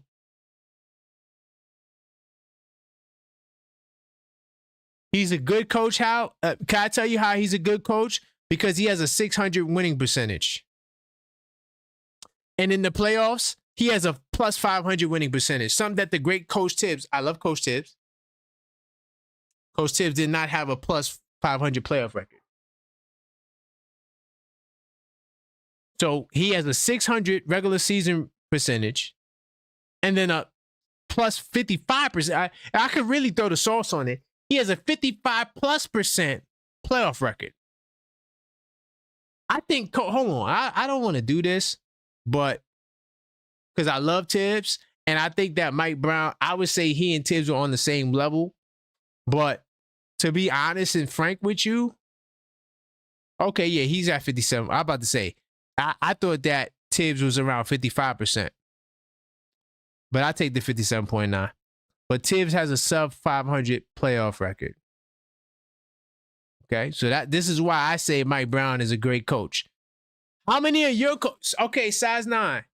How many of your coaches that you think are great coaches got 600 win percentage? So the coach in the building. Coach, man, if you could call up, man, call up real quick, man. You'll be the last call if you could call up, Coach. I know you're probably getting off of work. Tonight, we're talking about a lot of things, but the main topics that we were talking about was Jalen Brunson. Should he be demoted to the second option? I know you had an interesting comment on the poll today, so I was hoping you could call up to clarify that. And of course, we're talking about Malik Beasley. The Knicks did their own investigation to see about whether or not Malik is official or solid. So yeah, that's what we talk. Uh-oh. We got the man. Hello, caller. State your name. Who you calling from? Where you calling from? It's Coach Sire. Let's go, Coach. We in the building, man. I'm glad to call. Say less. Listen, man, I'm glad to have you in the building. I want to start with the Brunson because, and let me lay out the foundation. Let me lay out before we get there. How was your day? Did you have a great day today? I had a good day today. I might have. Salute. I actually got a promotion last week, and I think they're giving me another one next week. Congrats, man. Congrats on getting the promotion, man. While everybody out here suffering and looking for their next meal, you getting promotions, man. I'm glad to hear that, man. Salute to you, man. I appreciate it. So let's get into this Brunson thing. So this hasn't been nothing. You know, I honestly, for the most part, I just be coming up with shit off the top of the head. Excuse my French. I thought about it earlier today because there was this talk about small guards and, you know, how rare it is for teams to win championships with small guards. And that's why I put out the question. Should Jalen Brunson, because of his he's undersized as a guard, that's what they say, maybe he should be demoted to the second option for a guy who's on the team or a guy that possibly could be traded to the team like a Giannis Antetokounmpo. I'm just putting it out there. I'm not saying it's going to happen. I hope it happens. But what say you? Should we demote captain, not as captain, but as the first option? What say you? Yeah, I believe he should have never been the first option, and that's not a knock on him. That's just the way I view having a point guard, even if he's a scoring point guard. If you have Right. a dominant player with them, they should acquiesce to that dominant player because you already have the ball in your hand. You could call your number whenever. So Right. I think if you have a beast like Cat, you know, 50, 40, 90, triple threat, like you have to use that. And I believe that would open up the game more for Brunson himself if he is not the first option. Because what these teams do, they throw their biggest small forward on them, and Right. he's getting hit with the doubles. You're bringing the ball up, like people have already start to see how they can slow him down. You can't stop him, but how they can slow him down. And to Right. be able to make the game easier for him, I believe he should, one, give the ball to Cat, make him the first option, and two, play off ball like Steph Curry more. Steph Curry is Okay. considered a point guard, but Steph Curry plays off the ball a lot if you pay attention. Okay. And you know, I want to revisit the point guard because you're a coach too. So I definitely want to revisit that point guard aspect that you brought up. But I can't say that I necessarily disagree with you. Because honestly, coach, I want to see the Knicks win a goddamn championship. So if demoting Brunson to the second option brings us closer, because historically we know how hard it is, I'm for it. My only pushback is that is Towns capable of taking his game to that first team level? Because right now he's a third teamer. There's nothing wrong with being a third teamer, right? But we know that in order to win a championship, you need the first team MVP or MVP caliber players. So is Towns going to get me there? Is he going to be able to? Because it's one thing if he goes from third team to second team, and maybe that might be enough to win the championship. But we know that we need that MVP caliber kind of guy, right? And Towns hasn't shown us that he has been that. What will be different this year? And why do you believe Towns can do that this year, more in particular? So I do. All right. So you saying MVP caliber? MVP caliber is Well, some first kind team. of- It don't got to be MVP. First Okay. team as well. Mm-hmm. All right. So first team, you're asking him to beat out the Joker. No, he That doesn't first have to team? beat our Joker. How else is he gonna get first team? He's a I'm center. gonna tell you how. You got SGA, Luka if he's healthy, Giannis, and Joker. That's the only four that are guaranteed the first team. No other player is guaranteed first team. Tatum is gone. Oh yeah, hey, that's who it was. Yeah.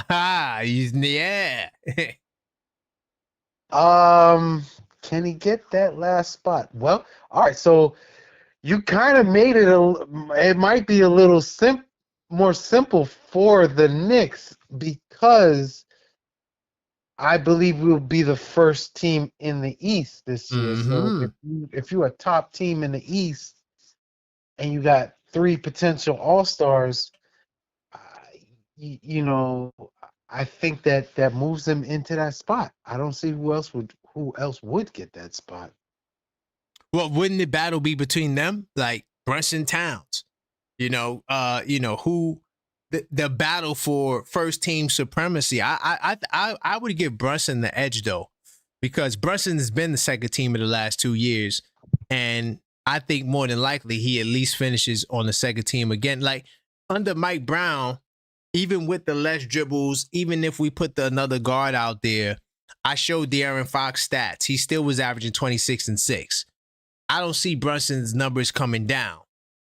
The question would be, can Towns elevate his numbers?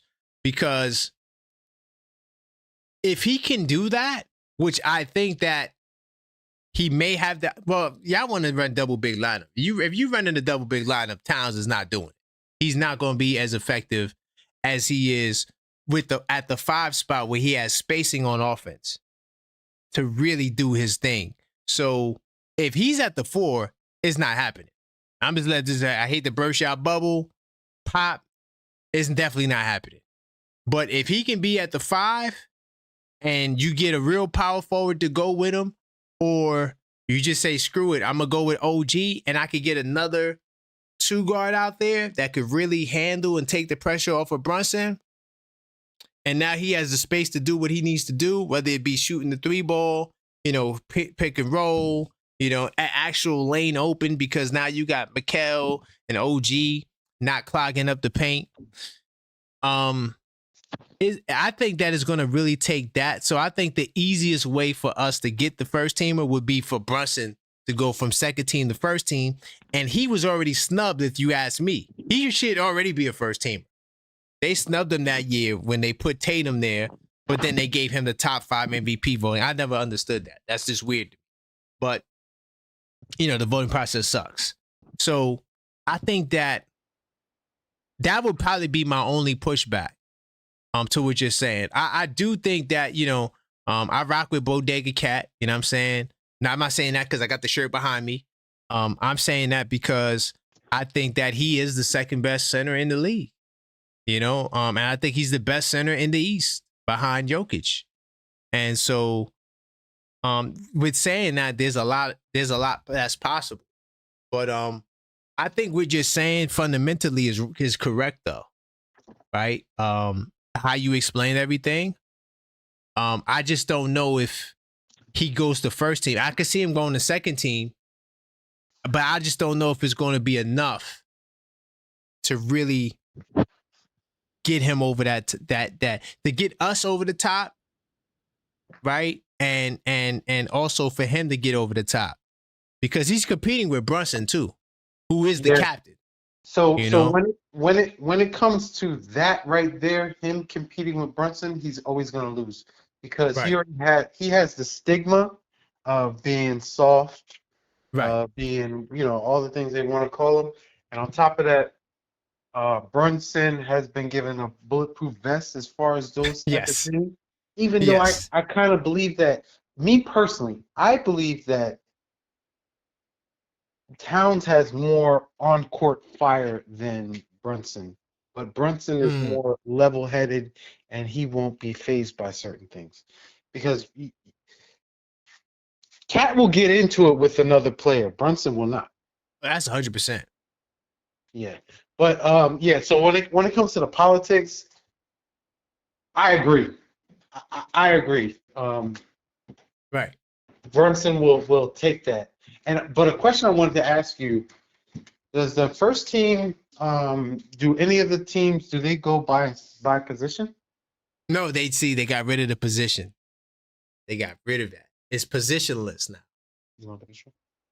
Yeah, it's positionless. So that's going to give Brunson and Towns more.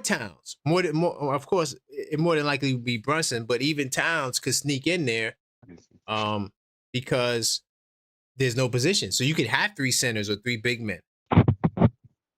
You know, you don't have to do 2 guards, 2 forwards, and a center. Them days is over. Yeah, I'm so old. I'm so used to that. Right. No, yeah. And that's why Ewing only made one of those teams. Yeah, yeah. A lot of people got You know? chopped because of those type of policies. So What? it's pretty good that's been taken out. Yeah. And you couple that with the 65 games, and now you really get to see, okay, the guys who are available and making the difference versus No a dude more playing MB. 45 games and he's first team. How? Yeah, I was getting tired of seeing MB get all these awards. Right. Yeah. Come on. Like I I didn't get that. So yeah, so Brunson and Towns, if they play the 65 games, I expect both of them to at least be second teamers, though I want Brunson to be first team. But you just never know what the goddamn politics of the NBA, how it's going to shake up. Like, we don't want to give it to y'all. Yeah, y'all good, but we're going to make y'all second team. We're going to give it to Ant-Man. And Ant-Man is the 4th seed. Oh, that's who they're gonna give it to. I don't know. You know why? Because that's the new guy they want to be The face? a possible face. Yeah. I think SGA got it. I think he took the I think face. SGA does have it, but SGA is not as athletic as him, and I think people are pushing him to be the next Mike, even though he's not. If Ant-Man gets in the top 3, he'll be first team. If Ant-Man is a 5th seed, I don't think he's in the top. There's no way. But if he's a first seed, I'm sorry, not first seed. If he's a top 3 seed, that's a lot to ask for. But if he's a top 3 seed, hell yeah, he's getting it. 100%. So if Joker is not a top 3 seed, how can he? He gonna get it. He gonna get it. I understand that it's gonna go that way, but why? Yeah. Because his numbers, they're going to the triple double, that they're going to, the triple double. It's like same thing with Giannis. Giannis gets it and his teams be 5th seed. To me, triple doubles aren't what they used to be. Back in the day, you had to fight for a triple double. Now it's a part of the game. I'm gonna move over for you to get those rebounds. You don't got the big men. This is why, like, when people say, "Oh, we need to go with a double big lineup," if you're talking about Josh Hart rebound, but if you're talking about just rebounding, okay, but I don't think no one really values rebounding to the point where they wouldn't go with the best, more talented, or the lineup that's going to bring in more offense. I don't see a team saying, but I don't think teams for the most part would say, I'm going to start 2 big guys because I want to dominate on the glass. I think that they would say, I'm going to start my offensive lineup because I need to get buckets and I need to compete in this league more so than that. So, when you look at the landscape, the reason why I'm bringing that point up is because you don't have traditional power forwards that's going to back you down. You don't got traditional centers that's going to back you down. You don't. It's a handful of dudes that do it. And everybody else is just out there shooting threes. So, it's not the same game. It's a way different game. That's why Indiana had the success they had. They don't got no traditional big guys. Miles Turner might post up once or twice. That's it. He's out there shooting threes. So, true. Can I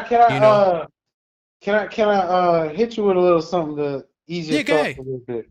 So when it comes to that double big lineup, I know people are kind of scared of that, as if that's going to be the bulk of the minutes.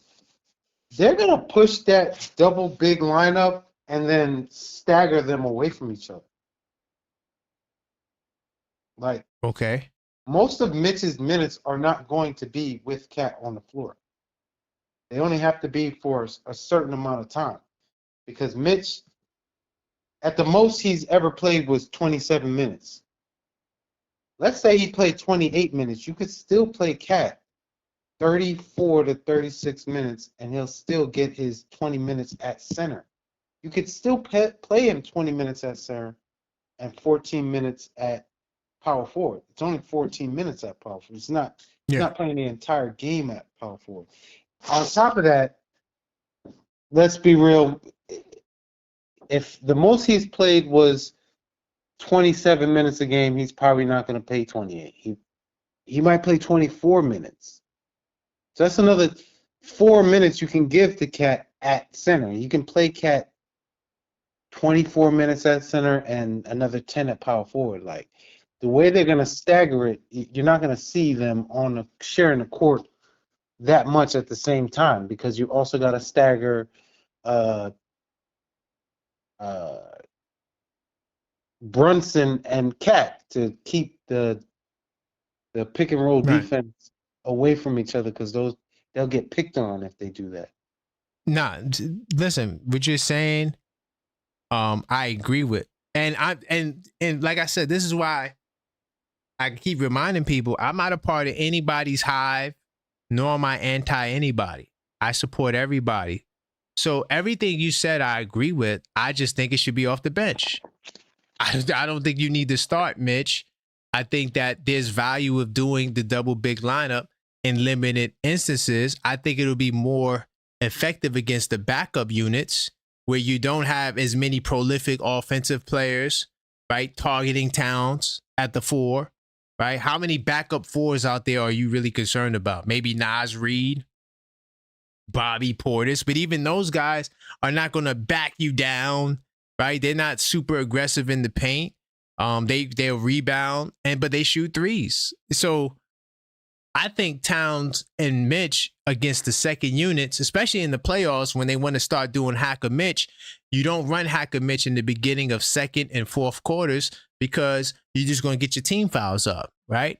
So I think that running that off the bench, everything you said, off the bench works the same way. And it's only going to be for however minutes it'll be. And honestly, I think the magic number for Mitch is 20.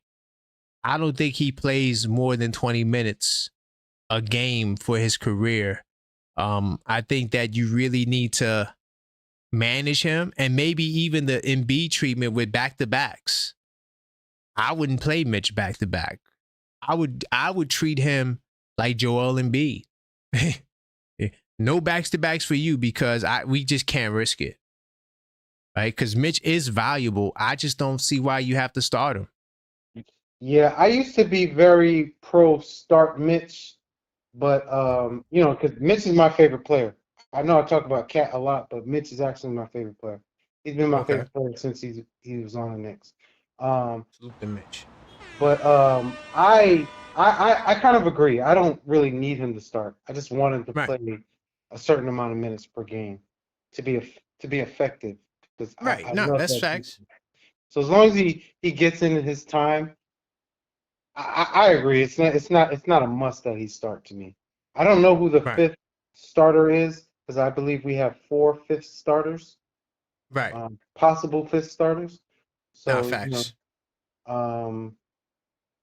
So yeah, I don't agree that he has to start at all. Yeah, we don't know, and I'm thinking Mike Brown's just gonna keep it the same, and then maybe tweak, or he might do a hybrid lineups, because OKC kind of did that a little bit where they would change it up. Sometimes they'll start Casey Wallace. Sometimes they didn't do it that much, but they did it enough for it to be a thing. And you see Hartenstein coming off the bench, so I don't know. I just don't think that. Okay, so because you don't got these back you down big guys, aggressive on offensive rebounding, like to attack and dunk it on you, I think I would rather go with the smaller lineup and then come with Yabu and Mitch off the bench together, right? Because that's another thing too. You got Yabu. So how do you balance those minutes? You got double big lineup, but you also got Yabo, who's not a small forward. And he got that exception money. Yabo could play small forward, power forward, and center. Okay. Yabo could start for us if you put him at power forward next to That, and you know what? That could be an option. We have a lot of fifth starters. Like, No, that's a fact. the Knicks are in a very good position. We have great problems when it comes to the fifth starter and Yeah. delving minutes. Especially if we sign Malik Beasley. I'm not sure if you're familiar on the Malik Beasley update, but he was cleared of all fraudulent or gambling allegations that was put forth against him. The Fed said they couldn't find no evidence to tie him to nothing, and they literally delayed this man's off season to a point where he possibly missed out on 3 years, $42 million that the Pistons were prepared to offer him. So now the Knicks, they did their investigation, and teams are scrambling right now to see, how they can bring him to their organizations. Do you think that the Knicks should try to convince Malik Beasley to sign with them for the low? If Beasley, man. So when those allegations came out, I thought about a couple of games where he made boneheaded Yes. plays at the end of the game. Like, Yes. niggas, you betting on losing or something? Like that kind of. My bad, I shouldn't have said that. But that kind of thought came through my mind. So like, I'd be wary of that. I would have to have a conversation with him. Like the first time he was cleared. Crazy. But he was cleared. The FBI spent months. Okay. They spent months investigating this guy, dragging this guy's name through the mud, right? Nobody wanted to touch him. And now that the money is all gone, well, there's a couple of teams with money. We went over to Detroit, Charlotte, Washington. They all got the exception money. So now that you dragged this name through the mud, now he has to sign with one of those teams. Orlando has the 5.7 they could offer, but it's significantly less money than what he would have gotten. So I started the show by giving him an apology because I felt like I might have joked about it, and I didn't want to add no sauce. And we need to pause our rush to judgment just because we see a news article. Marcus Morris, they had fraud and stuff like that. He settled his situation, right? Gilbert Arenas going through his situation. We'll see what happens with that. And now Malik Beasley's cleared. So it's just a shame. I feel bad for the dude because he would have got paid. Yeah. Any news that come out on ESPN, I never listen to it at first. I was like, nah, I'll wait. Yeah, I got you. Yeah, wait. Yeah, always wait. Before Because they never put out the correction, right, as large as the first initial report. The only reason why this correction or this guilty, this innocent or whatever, however you want to characterize it, is out is because now teams can sign him. That's the only reason why we're talking about it. That's the only reason why Malik Beasley's in the news is because teams are doing investigation. That's it. That's the only reason why he's in the news. Trust me, if this was like the end of free agency completely, where nobody had no money, you wouldn't hear nothing about it. Yeah. You wouldn't hear nothing about it. Or and that's my need problem. him, like they don't need the Morris twins, so they don't care. Right. They don't care. That they took a dump on him.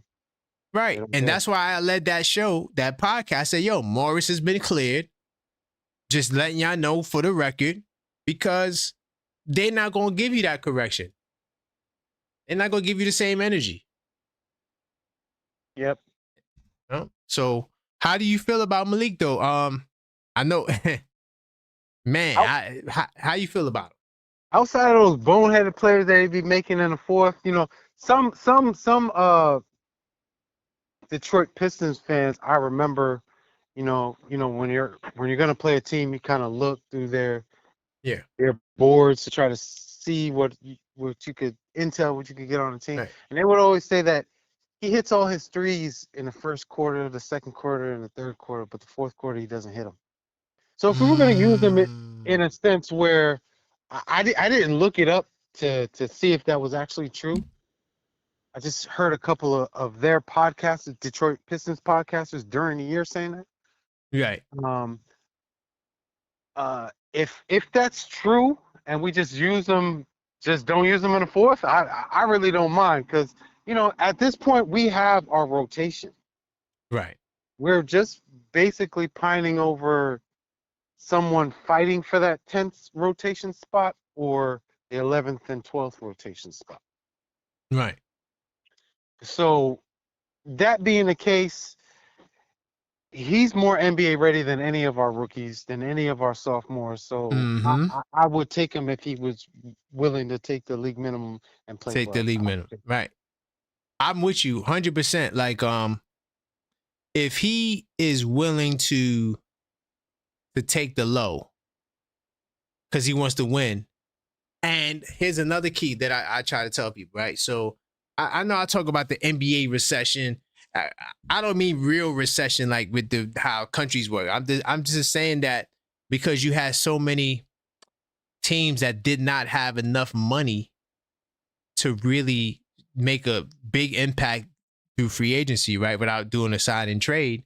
Usually you have back in like, I think they said like the mid 2000s, it was like 17 teams would have cap space. This year, you only had 3 teams. Next year is going to be 10 teams. So if I'm a free agent now, like if I'm Cam Thomas, Quentin Grimes, I'm taking the qualifying offer for 1 year. Because next year is going to be my time to get paid. And so this is why I'm saying to Malik Beasley, like, listen, man, it's either you going to Orlando or New York.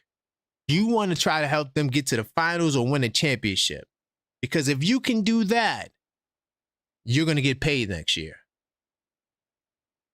That's the logic I would tell him. I'm not saying it's going to work, but hey, bro, what is it you want?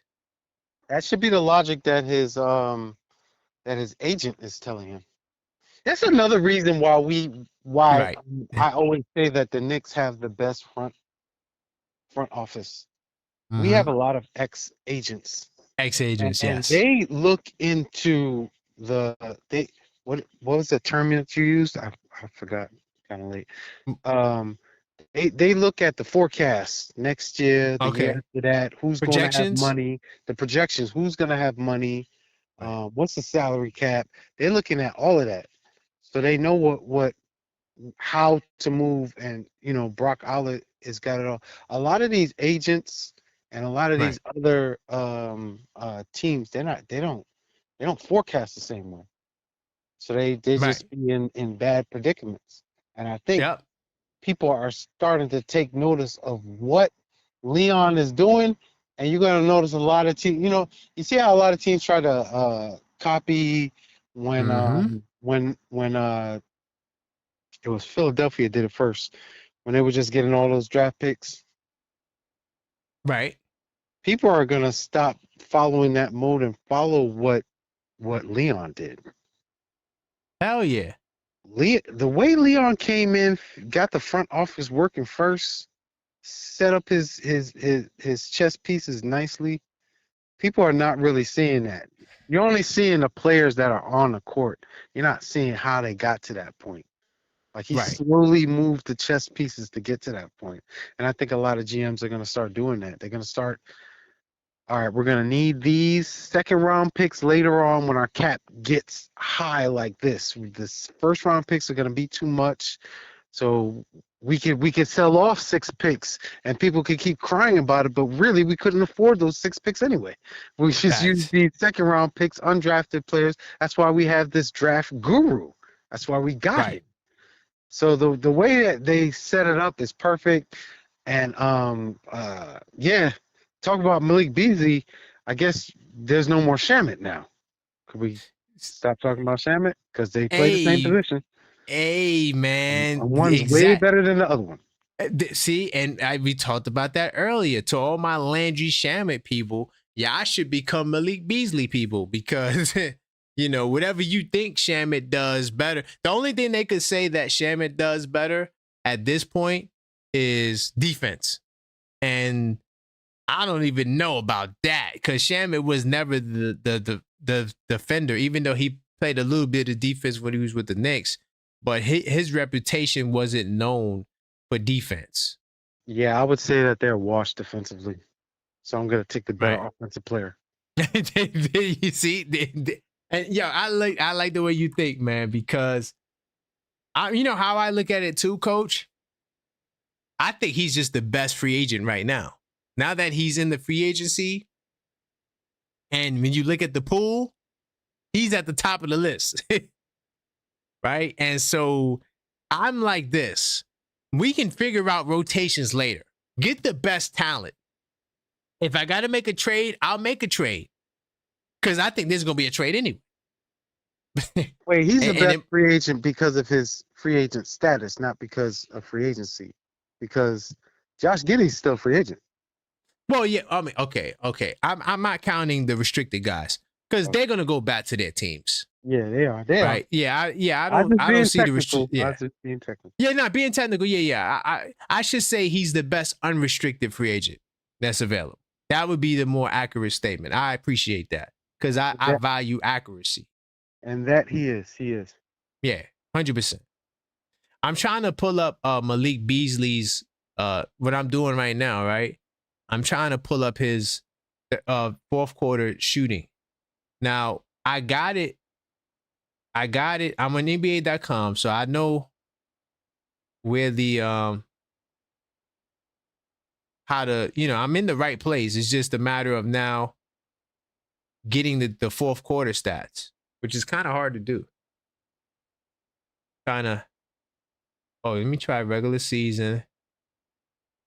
And I don't know. I'm still working on it behind the scenes though, y'all. I'm gonna get the stat. Don't worry, no worries. Because I'm curious to see if his fourth quarter shooting is down, or is just fans just talking like how fans normally talk. Now, if we did sign Malik Beasley, who's he gonna bump from the rotation? Or would he just fit in and everybody's gonna play? You know, I don't know, because we have a lot of small guards. Right. And our small guards are shooting guards. So are we Right. putting them at point guard, or are we going ridiculously small off the bench? Bingo. You know, I've had a question about. That's why I push for Ben Simmons so much. I've had a question about Clarkson and Deuce. Like, how does that work? They both come off the bench. Which one of them's a point guard? Neither one. I think that they probably will have Deuce running the show more. I would consider them more like combo guards. I think that they would share point guard duties. But this is why I said, I know y'all not feeling it, but this is why I said to start Deuce, so that way Kolick can be as a backup point guard with Clarkson. If you start Deuce, now you got Clarkson, Kolick, and Hart at the 1, 2, 3. You know, they're not going to run Kolick, Clarkson, and Deuce. I know that's not happening. That's just way too much. Now you're like, that's like NBA 2K, where you got so many damn guards, and now your coaching lineup, he plays all the guards off the bench. You ain't got no center. It's just 2 guard, point guard, 2 guard, and a small forward, and you ain't got no center in the rotation. So got to keep that in mind too, I guess. That's why I keep thinking, like, is there another trade still on there? Oh yeah, it's coming. So tonight, Coach, because you are a channel member, right after this stream, I'm gonna record. Wait, hold on, let me tell you the title. I wrote it down. Hold on. Mitchell Robinson, why he is likely out of here. That's coming tonight after this stream. So if you want to see that video, it'll be posted in the morning time. Join the channel. So yeah. Yeah, I think a trade is coming. 100%. 100%. I think a trade is coming. Now, it doesn't necessarily have to be a Giannis level trade, but there will be a trade. What do you think that trade would focus on? Like thinning out the glut at shooting guard, or trying to cut cap space? Well, right now, no, definitely not cutting cap space because we hard capped at the first apron. So, unless you're saying to free up money to maybe now sign. Now, let's say you trade Mitch hypothetically, and now you sign that 6'10" dude who you like, and then you get Beasley and Shamet, just hypothetically speaking.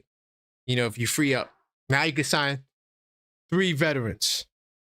So that's something that could be done. I'm not saying they're going to do that. I don't know what the likelihood of them doing that would be, but they could technically do that. Technically. So, hold on. Damn, did I lose it? Oh, man, hold on. I'm trying to, so I got it on the screen. I just can't find, hold on. Where the hell is Beasley at? I'm just trying to show you guys really quickly because I'm not going to lie, like I'm not interested in this. Oh, maybe I need to go. Okay. Oh, I got it. Man, what did you say them Pistons fans were saying? What did they say he was shooting? He was shooting terribly in the fourth quarter. Man, them dudes is capping. I got it right here. He's shooting 42% in the fourth. So they just don't like their own player? And he's shooting two threes in the fourth. And he's shooting 42%. Oh, sign that guy. Yes. Malik Beasley, if you're watching the show, we will, well, I'm not gonna say that because Knicks fans are bugged out too. But I'll hold the fans accountable. All right, they're not gonna say it on my watch.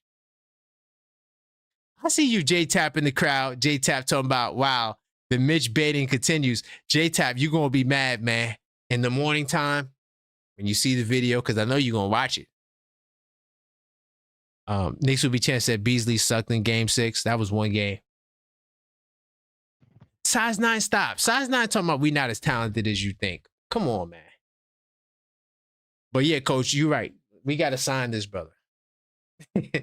We got to sign this brother. Yeah, whoever gets him is gonna. And then not too many, like the type of team he needs to go to. You said it, Orlando or us. Orlando, 100%. If I'm him, I would go to New York because it's a bigger deal. But Orlando, I would go to Orlando because he might mess around and be the 6th man on Orlando. How? Who they got off their bench? I don't even know who they're gonna start. Is No, you know who they. No. To be fair, you know who they're gonna start. They're gonna start Bane, Suggs, Ben Carroll, Franz Wagner, and Carter. And Carter. So you come off the bench with Black. Right. Damn, And Jones. Tyus Jones. Tyus Jones. Another Duke Blue Devil. I'm sorry. It's just too many of them. That guy Isaac, whatever his name is. Yeah, he's like a forward though. He's a big forward they could play. He could guard all 5 positions. He could guard, yeah, he literally could guard all. He might be the only player in the league that could really guard all 5 positions. I don't think there's another player that could realistically guard all 5 players. Like, he could literally guard Jokic, and he could literally guard Trae Young. Now, I'm not saying he ain't gonna get cooked, but he definitely would be serviceable. It won't be as bad as you think it would be. He's a really good defender. I like him a lot. I wish we could have got him, but that's a whole nother topic. Hey, Knicks will be chanced. I don't want to lose McCullough either, but I think at this point McCullough would make the correct business decision and just take the 2-way with the Knicks, because there aren't too many other places he can go and actually Mm. play. Anywhere else he's gonna go, he's gonna get the two-way. And if he gets a two-way on another team that has a bunch of young players like Portland, then he's doomed. Yeah. He has to get a two-way on a team that doesn't have a lot of shooting guards. And I think the Knicks, Well, we got well one in Clarkson that is just a 1-year deal. right. A lot of other ones that gotta get moved. Well, the Kevin McCullough quagmire, I spoke about it a lot. Now other people want to talk about it. I told Hey, y'all. you had a lot of people. What's up? I forgot the guy's name, Ian Begley, and a lot of people after Yeah. you did that. A lot of them came back and I had to think about it. No, you didn't. You heard somebody else say it, and Yes. then you had to go back and correct yourself. Right. And I'm not coming for nobody. You know, they all do a good job mostly. We all make mistakes, even players fall. But I've been talking about the Kevin McCullough quagmire probably right after I did that off-season show. Because remember, you see, you're not in the Discord.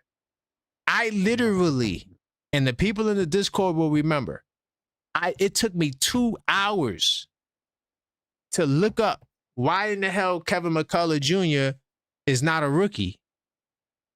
And then once I got it, I said, I got it. And from that point forward, I said, yo, there's no way you could sign Kevin McCullough and Ben Simmons. It's either or, because he has 1 year of service. And so Trade someone. yeah, but the trade, I don't know if the trade is going to come before the season start. So that's why Kevin McCullough might just be up out of here. Why Sorry, wouldn't you y'all. trade him before the season starts? But because, you know why? One, that guy in Milwaukee still has everyone, oh my God, is he going to ask for a trade? Like, they still thinking that they could get him because he never said that he don't want to be traded. So that had a lot of teams mesmerized. And you got teams like Golden State. I do believe that's why they didn't do any moves. I think that they had their eyes set on something and it just never happened. And now you're like, damn, we didn't do anything. So, part of it is that. I think Mitchell Robinson, I don't think that, no, I may not spoil it. If you want to see about Mitchell Robinson, join the channel. I would do a video on that right after this is over. Yeah. But I just don't know if it's going to happen before the season starts, because I think that they are waiting on things to occur, right? Before they pull the trigger. I think once Giannis makes the statement, I think you're going to see a lot of moves happening. Yeah. Not just with the Knicks. Yeah. Yeah, I think the dominoes will fall.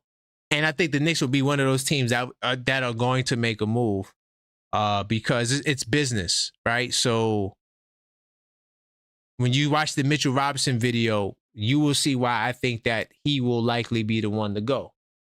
It's not because I don't like him. Knicks will be chance says front office can't afford to wait on whether or not Giannis wants out. Yeah, that's why it's going to become a point where they say, you know what? We're just going to make this other move. And hopefully he doesn't. Why we can't wait? Why is everybody? You're told that we're in a rush to do that. We're not in a rush to do that. We made a trade the day before. Nah, that's a fact. We are not in a rush to do nothing. Facts.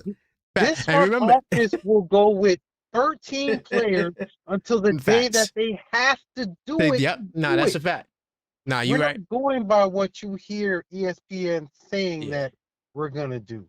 They're always wrong. We're doing what we want to do, and that's it. 100%. Everything different. Oh, we're just gonna pay them $1 more to get these contracts that are. It's totally different. Whatever you thinking, that's not what we doing. Mm-hmm. Yo, and like you said, it could happen anytime. But like you said, that's why I can't guarantee whether or not the trade comes before the season or after. I could see it happening during the season too. right? I can see it happening at media day, right before media day. Boom, right? So it don't necessarily have to be during the summertime, but I'm telling you, man, I got to watch the video. I don't want to talk about it, man. Hold on. I had Yuri calling on the thread. I'm not sure if he wanted to say something to you. Let me get him in here and we're going to wind down. Let me see what he's talking about. 1 second.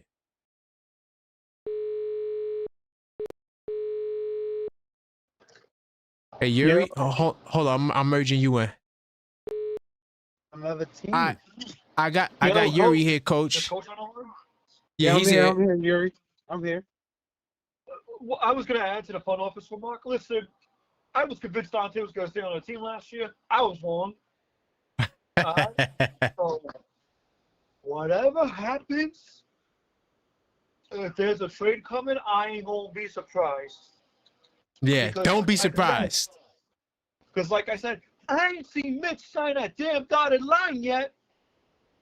And until he signs that line, he is hella up for a trade. I'm sorry. I'm telling you right now, Yuri, to add to what you're saying, if Mitch goes down for 2 weeks, listen to me, 2 weeks. Yeah, I ain't gonna say no more. Go ahead, Yuri. Go ahead. I love Mitch. Respect the hell out of Mitch. I don't want Mitch.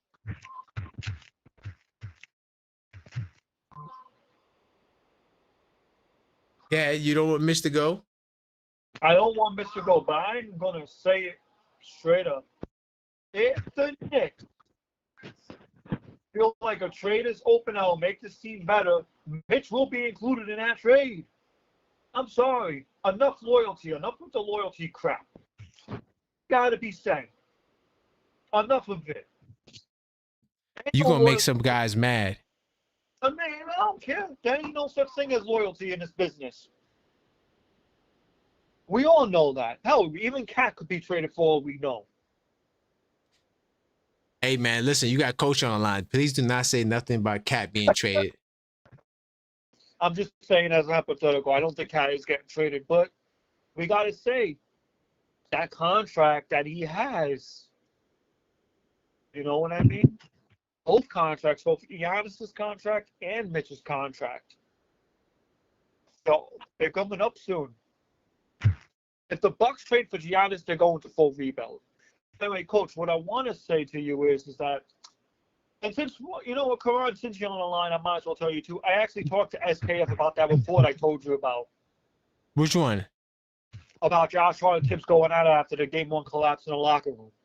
Okay. Here's the thing, he confirmed it with me. Okay. He said he's going to talk to his friend to see if there's more info about it. Well, So, yeah, Coach, I mean, it could have happened.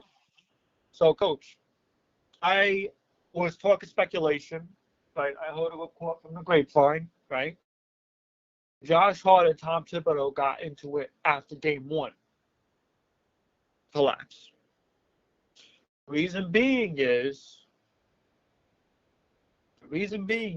for this was because when the Knicks were up 14, if you want to know who my source was, Karan, I had a friend who was at the Game 1 collapse.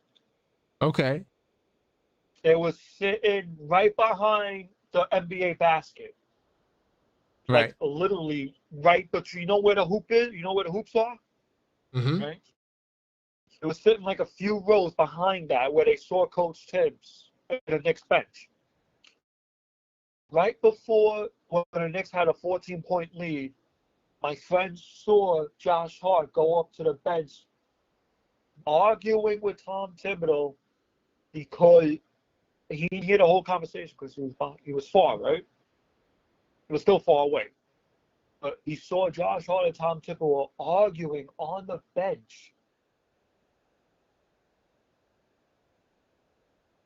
He's trying to lip read. Right? Yeah. Actually, it was a she. She was trying to lip read.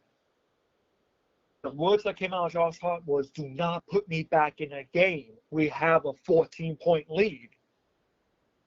Josh Hart knew he was a liability on the court. I wouldn't put that all on Josh Hart though.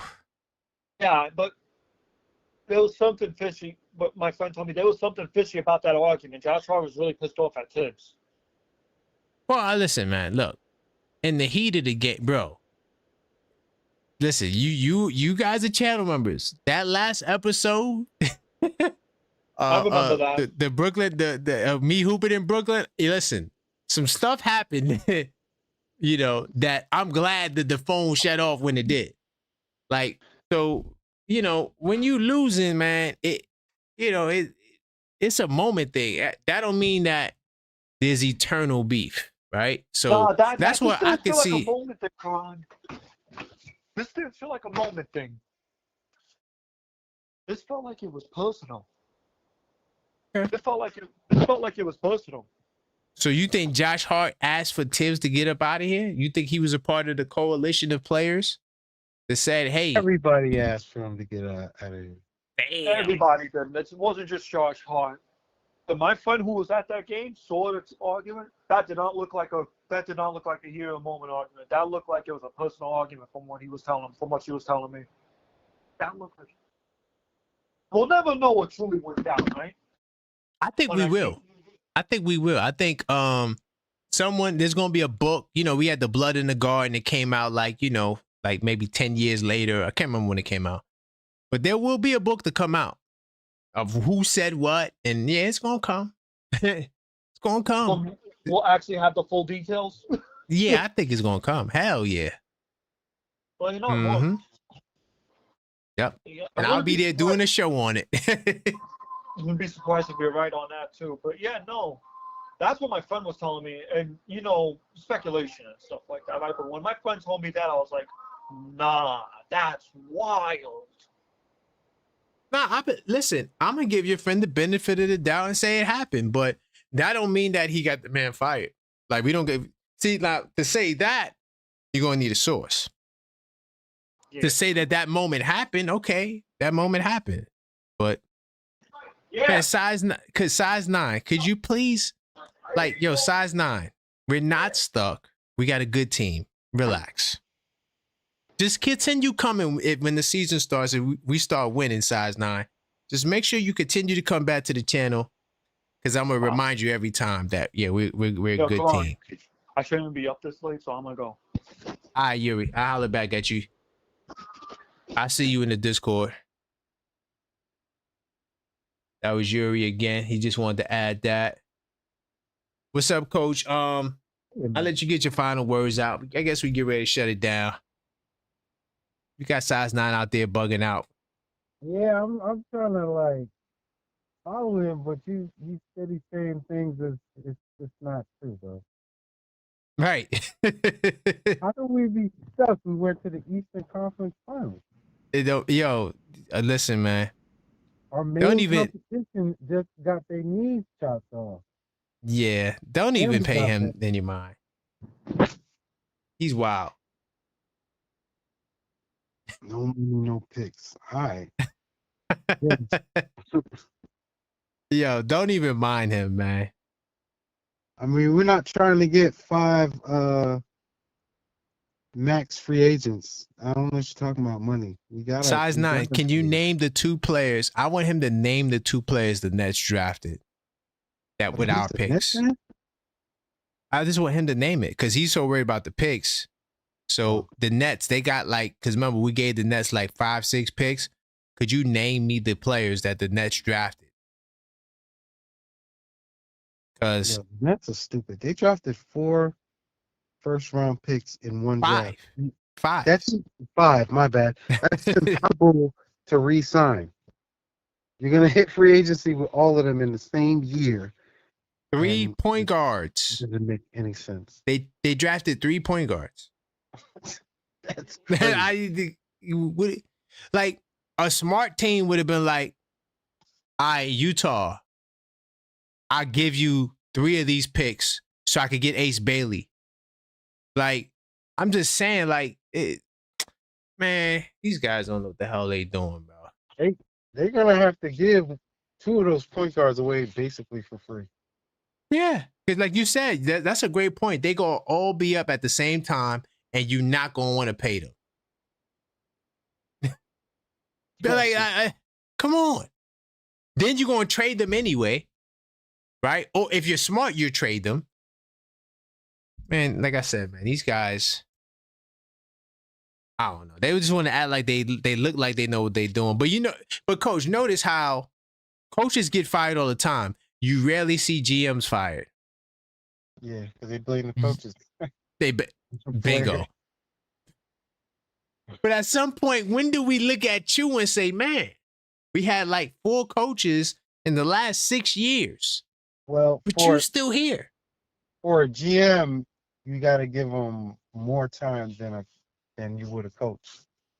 No, I get that, but dealing with like the recipe he has.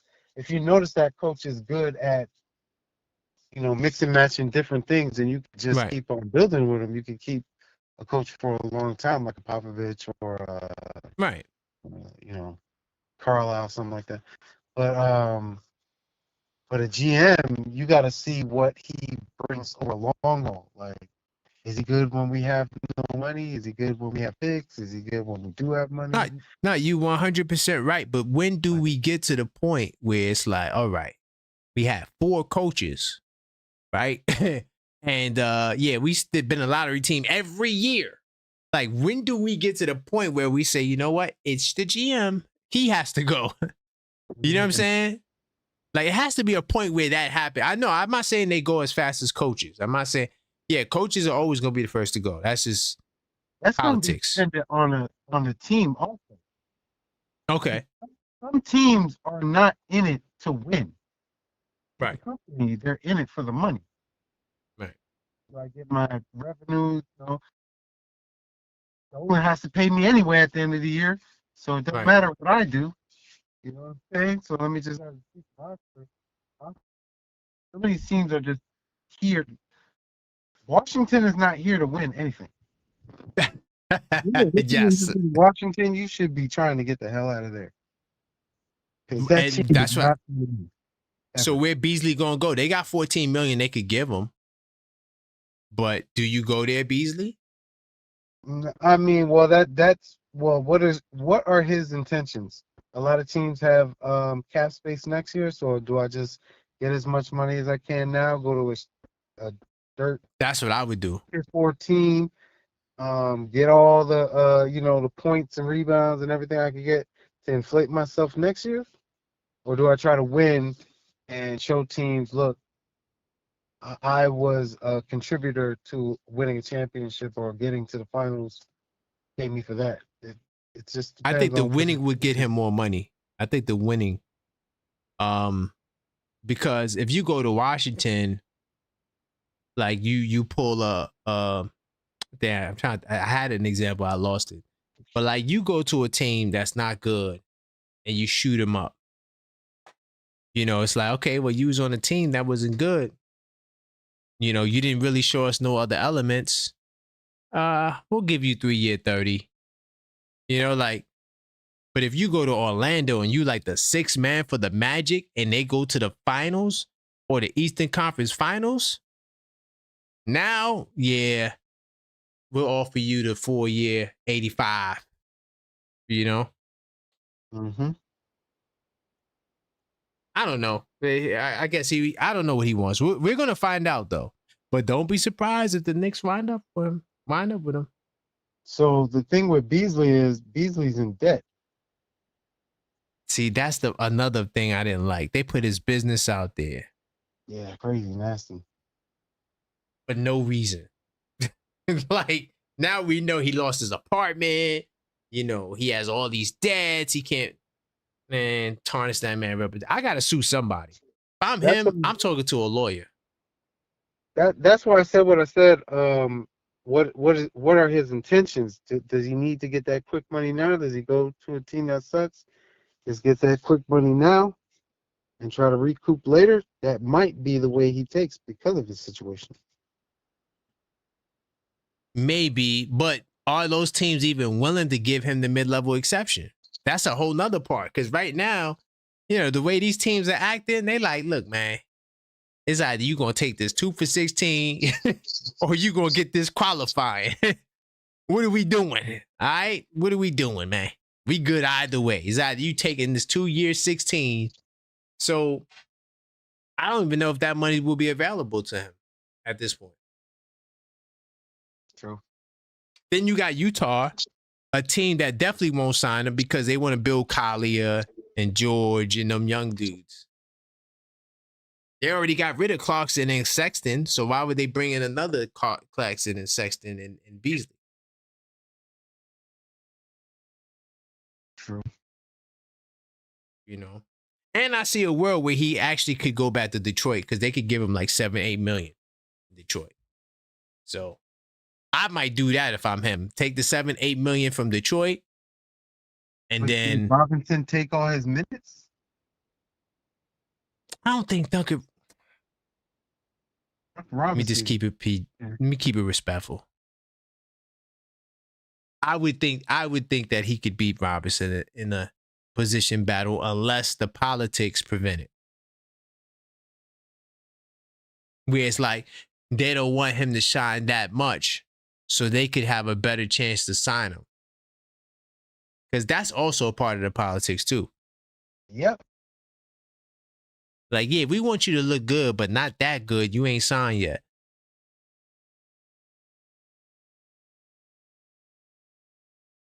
And so, the game of politics is just terrible. Size 9. We made a big trade last summer. What are you talking about? I don't know. I can't We even. made 2 big trades last summer. What are you talking about?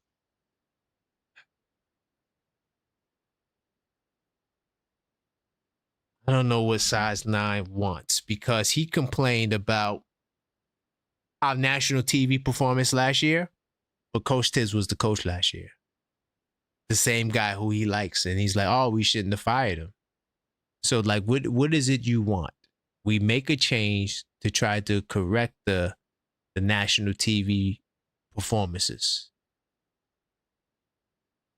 You know, what do you got to give it a shot at least? At least let us be 0-10, and then you talk that talk. You know, let us be a 5th seed. I don't understand with the premature negativity. I don't get it. It's that engineering.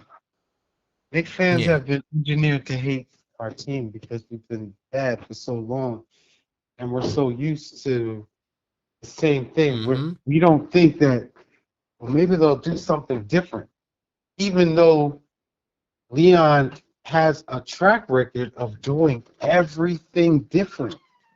That's a fact. What he's done since he's been in the front office is like other front offices do.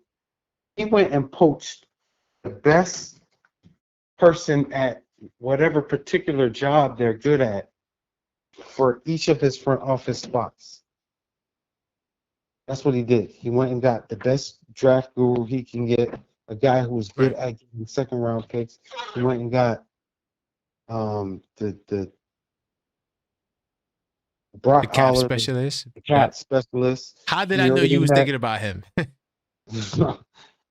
He already had his man that, I'll get the auntie on the phone, in Worldwide West. Mm-hmm. He got someone from a team to help him get a player off that team in Minnesota. Well, I don't remember that guy's name, whatever his name is. Gershon Rojas. Gershon Rojas. Mm-hmm. He plucked him from that team and then made a trade with that team. That's crazy. I mean, a man playing chess and people not even seeing it. Yeah. That's why when I said that Leon Rose is on my personal hot seat, I actually was bigging him up because the man is brilliant. And I just really want to see this convert into, a finals appearance. And I think we're here. And I'm embracing it. So yeah, I want to see Leon Rose succeed. I don't want it to end there. Like we make it to the finals and then we don't hear from the Knicks. I want to make multiple finals. Yeah, no. I'm not. All right, so I got a video I'm working on. I'm trying to think if I should do a panel. What is the Knicks championship window, right? And is it a 3-year window or is it this is what I call it. And if you see somebody say this, know they got it from me because nobody else was saying this. I call it a 1+1+1. That's the Knicks window. And so, and the +1 is contingent on success, a certain benchmark. So if we get to the finals, second April next year, 100%. And then from there, it'll be another contingency, whether it be the championship, I don't know. But I don't think the window is a full year. There's 3 year. Yeah, we're going to just try it for 3 years. Even though Leon Rose has never done that, right? Because every year he does, like you said, every year he does a big trade. So, we never go through with the same team ever. This would be the first time, which I don't even think that's going to happen. I think there's going to be a trade. Yeah, I see it coming. But bottom line is, it's a 1+1+1. You got to qualify to get that 3-year window through certain benchmarks. So I'm trying to think if we should do a panel or if I should just do it by myself. I don't know. Huh? You broke up. What you said?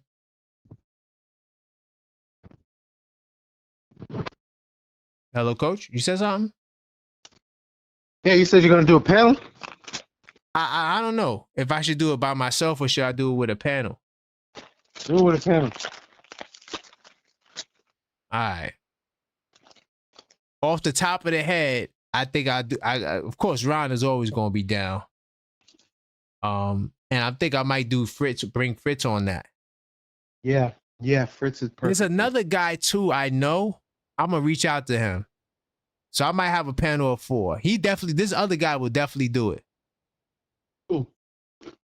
My man, 5-star Knicks. He be on TikTok. Salute to 5. That's where I connect with him at. That's my man. We always be talking 5-star Knicks. I'm gonna hit him up tomorrow and see when we could do this panel. And yeah, we get it in. I'm curious to see what they got to say. Because you already know I'm going in.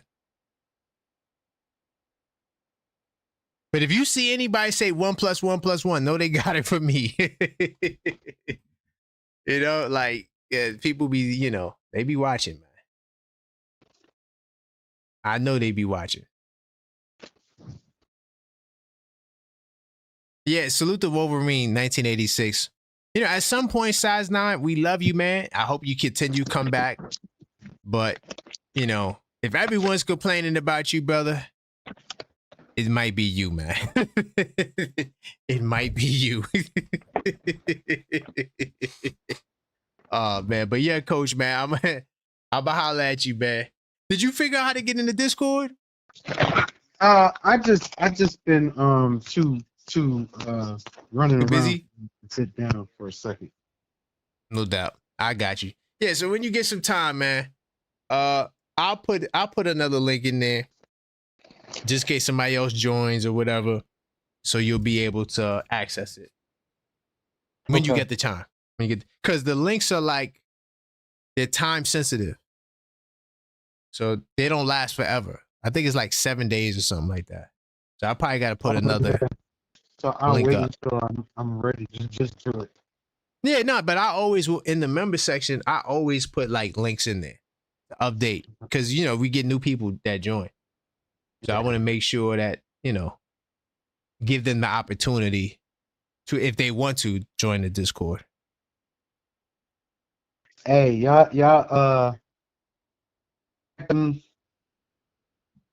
join the channel, join the Discord. Facts. Support your boy. Facts. All right, no doubt. I'm out, Cron. I appreciate you. Yeah. That was my man, Coach and Yuri. Size 9 says, I don't appreciate you devaluing my name over the airwaves, and I can't defend myself. Well, size 9. The number is there. 646-995-8389. Call up. I'm not devaluing your name. All I'm saying is that people are complaining about your takes.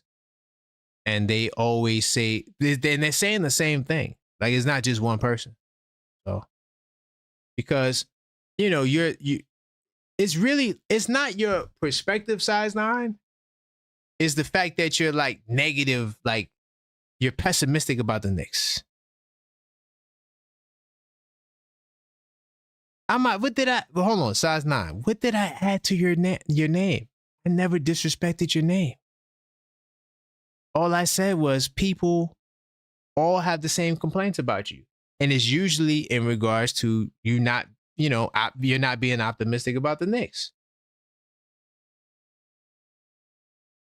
That's fine, but it's still pessimism, right? And Knicks fans don't like. That's why you don't see me coming on. All right. So it's a method to the madness, right? If the Knicks have a good team, I'm going to be optimistic 90-some% of the time because Knicks fans don't want to hear doom and gloom, right? Now, if we lose a big game, right, we go 0-4 against Cleveland, that's the time to come with the doom and gloom topics. But even then, you still don't want to be too negative because Knicks fans don't want to be just negative most of the time. They want to be positive. They want to believe the team is good. So when you come saying otherwise, people are going to have a problem with it. Knicks will be champs. Knicks will be size 9. It's not about buddy system. It's about the fact that we have a good team, right? And we still got a lot of those elements there. I know you're upset about Coach Tibbs, but, Coach Tibbs had his shortcomings. And he deserved to be fired. Okay. Well, so size that you're not talking about me. You're talking about somebody, because I don't say BS on your name, so I know you're not talking about me, right? So, I just want to, let you know that, hey, some people, they just don't like the pessimism. I got you, size 9. I got you, man. You know what you could do, though? You could hit the block button. Another kid from Coney. Salute to you, brother. I see you. I'm getting ready to shut it down. Once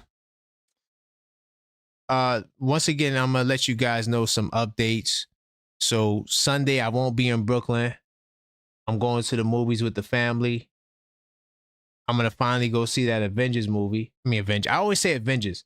The Fantastic Four. I've been wanting to see that for a while now. Just been super crazy busy. Didn't get the opportunity to see it, but we will be seeing that. So I will be more than likely hooping on Tuesday. And then on Labor Day, I'm going to be in Brooklyn 100% for the tournament. For my friend that passed away, Mike. We do an annual tournament, remember his name. Of course, the podcast, unless something comes up, I will be doing the podcast Monday morning, around noon. Time kind of varies, but podcast should be Mondays 100%. I think there's any other updates. I'm gonna put together the panel. So we're gonna do what is the Knicks window. I'm gonna hit Ron up. I'm gonna hit my man 5-star Knicks up. I'm gonna hit Fritz up, and I think that's gonna be the panel. Try to see when we could do that show. And man, that's all I got for you guys. I do want to give some salutes on the way out. Wolverine said, Fantastic Four is terrible, man.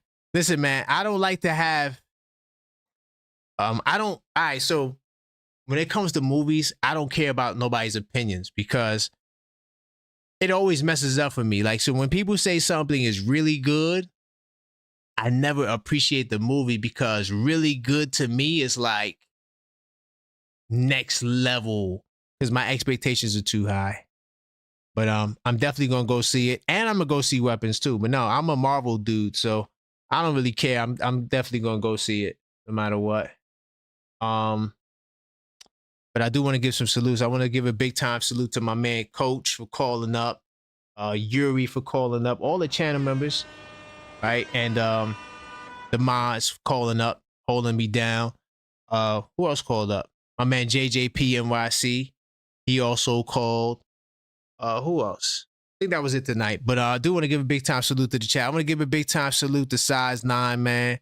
I know that, you know, you not feeling the Knicks, but I still rock with you, man. You always number one on the gamification list. And just know that when you take a stance like you're taking, a very hard stance, most of these guys, they're just not going to agree with you. But I want to give a big time salute to Randu at number 1. Of course, number 2, Size 9. Number 3, BS10 258. Number 4 is Knicks Yak. My man Coach at number 5. On Dios the Supermod. Thank you for tapping in. Knicks Apocalypse. Of course, HRM the Great. Knicks Tape Madness Discord server channel member. Salute to you, HRM. I'm recording that video, by the way, right now. What's it called? Mitchell Robinson. Why he is likely out of here. Salute to J-Tap as I read J-Tap's name. Yeah. Beeman Boys, all the channel members, be on the lookout for that. Hotline Bling, salute to you. Wolverine 1986, salute to you. I'm curious to know why is that. Oh, okay, because you probably went to Michigan in 1986. So you were Wolverine, okay. Are you a Knicks fan too? That's cool. It doesn't matter to me. I'm a Duke Blue Devil fan. I'm a Knicks fan. So, I mean, if you're a college team or, you know, I was out of state in another sport, I don't care. I'm not tripping off of that. So the Latoria B. Michael, Big Dog Talk Sports. Thank you for not calling in Big Dog Talk Sports because I did not want to talk about LeBron James. that wasn't the point. And it's funny how your chat appeared right when I said LeBron James' name. But salute to him. Go check him out. Great channel. Talk Sports. Salute to Jabroni. Of course, JJP NYC. Old man Knick fans, man. Salute to you. Wayne Peterson, salute to you. Keith Ford in the building. Hopefully you could call up again. Keith Ford. Fans NY. King Brim. Dwayne Dennis, man. Big time salute to all you guys, man. You know, I salute everybody on the way out, man.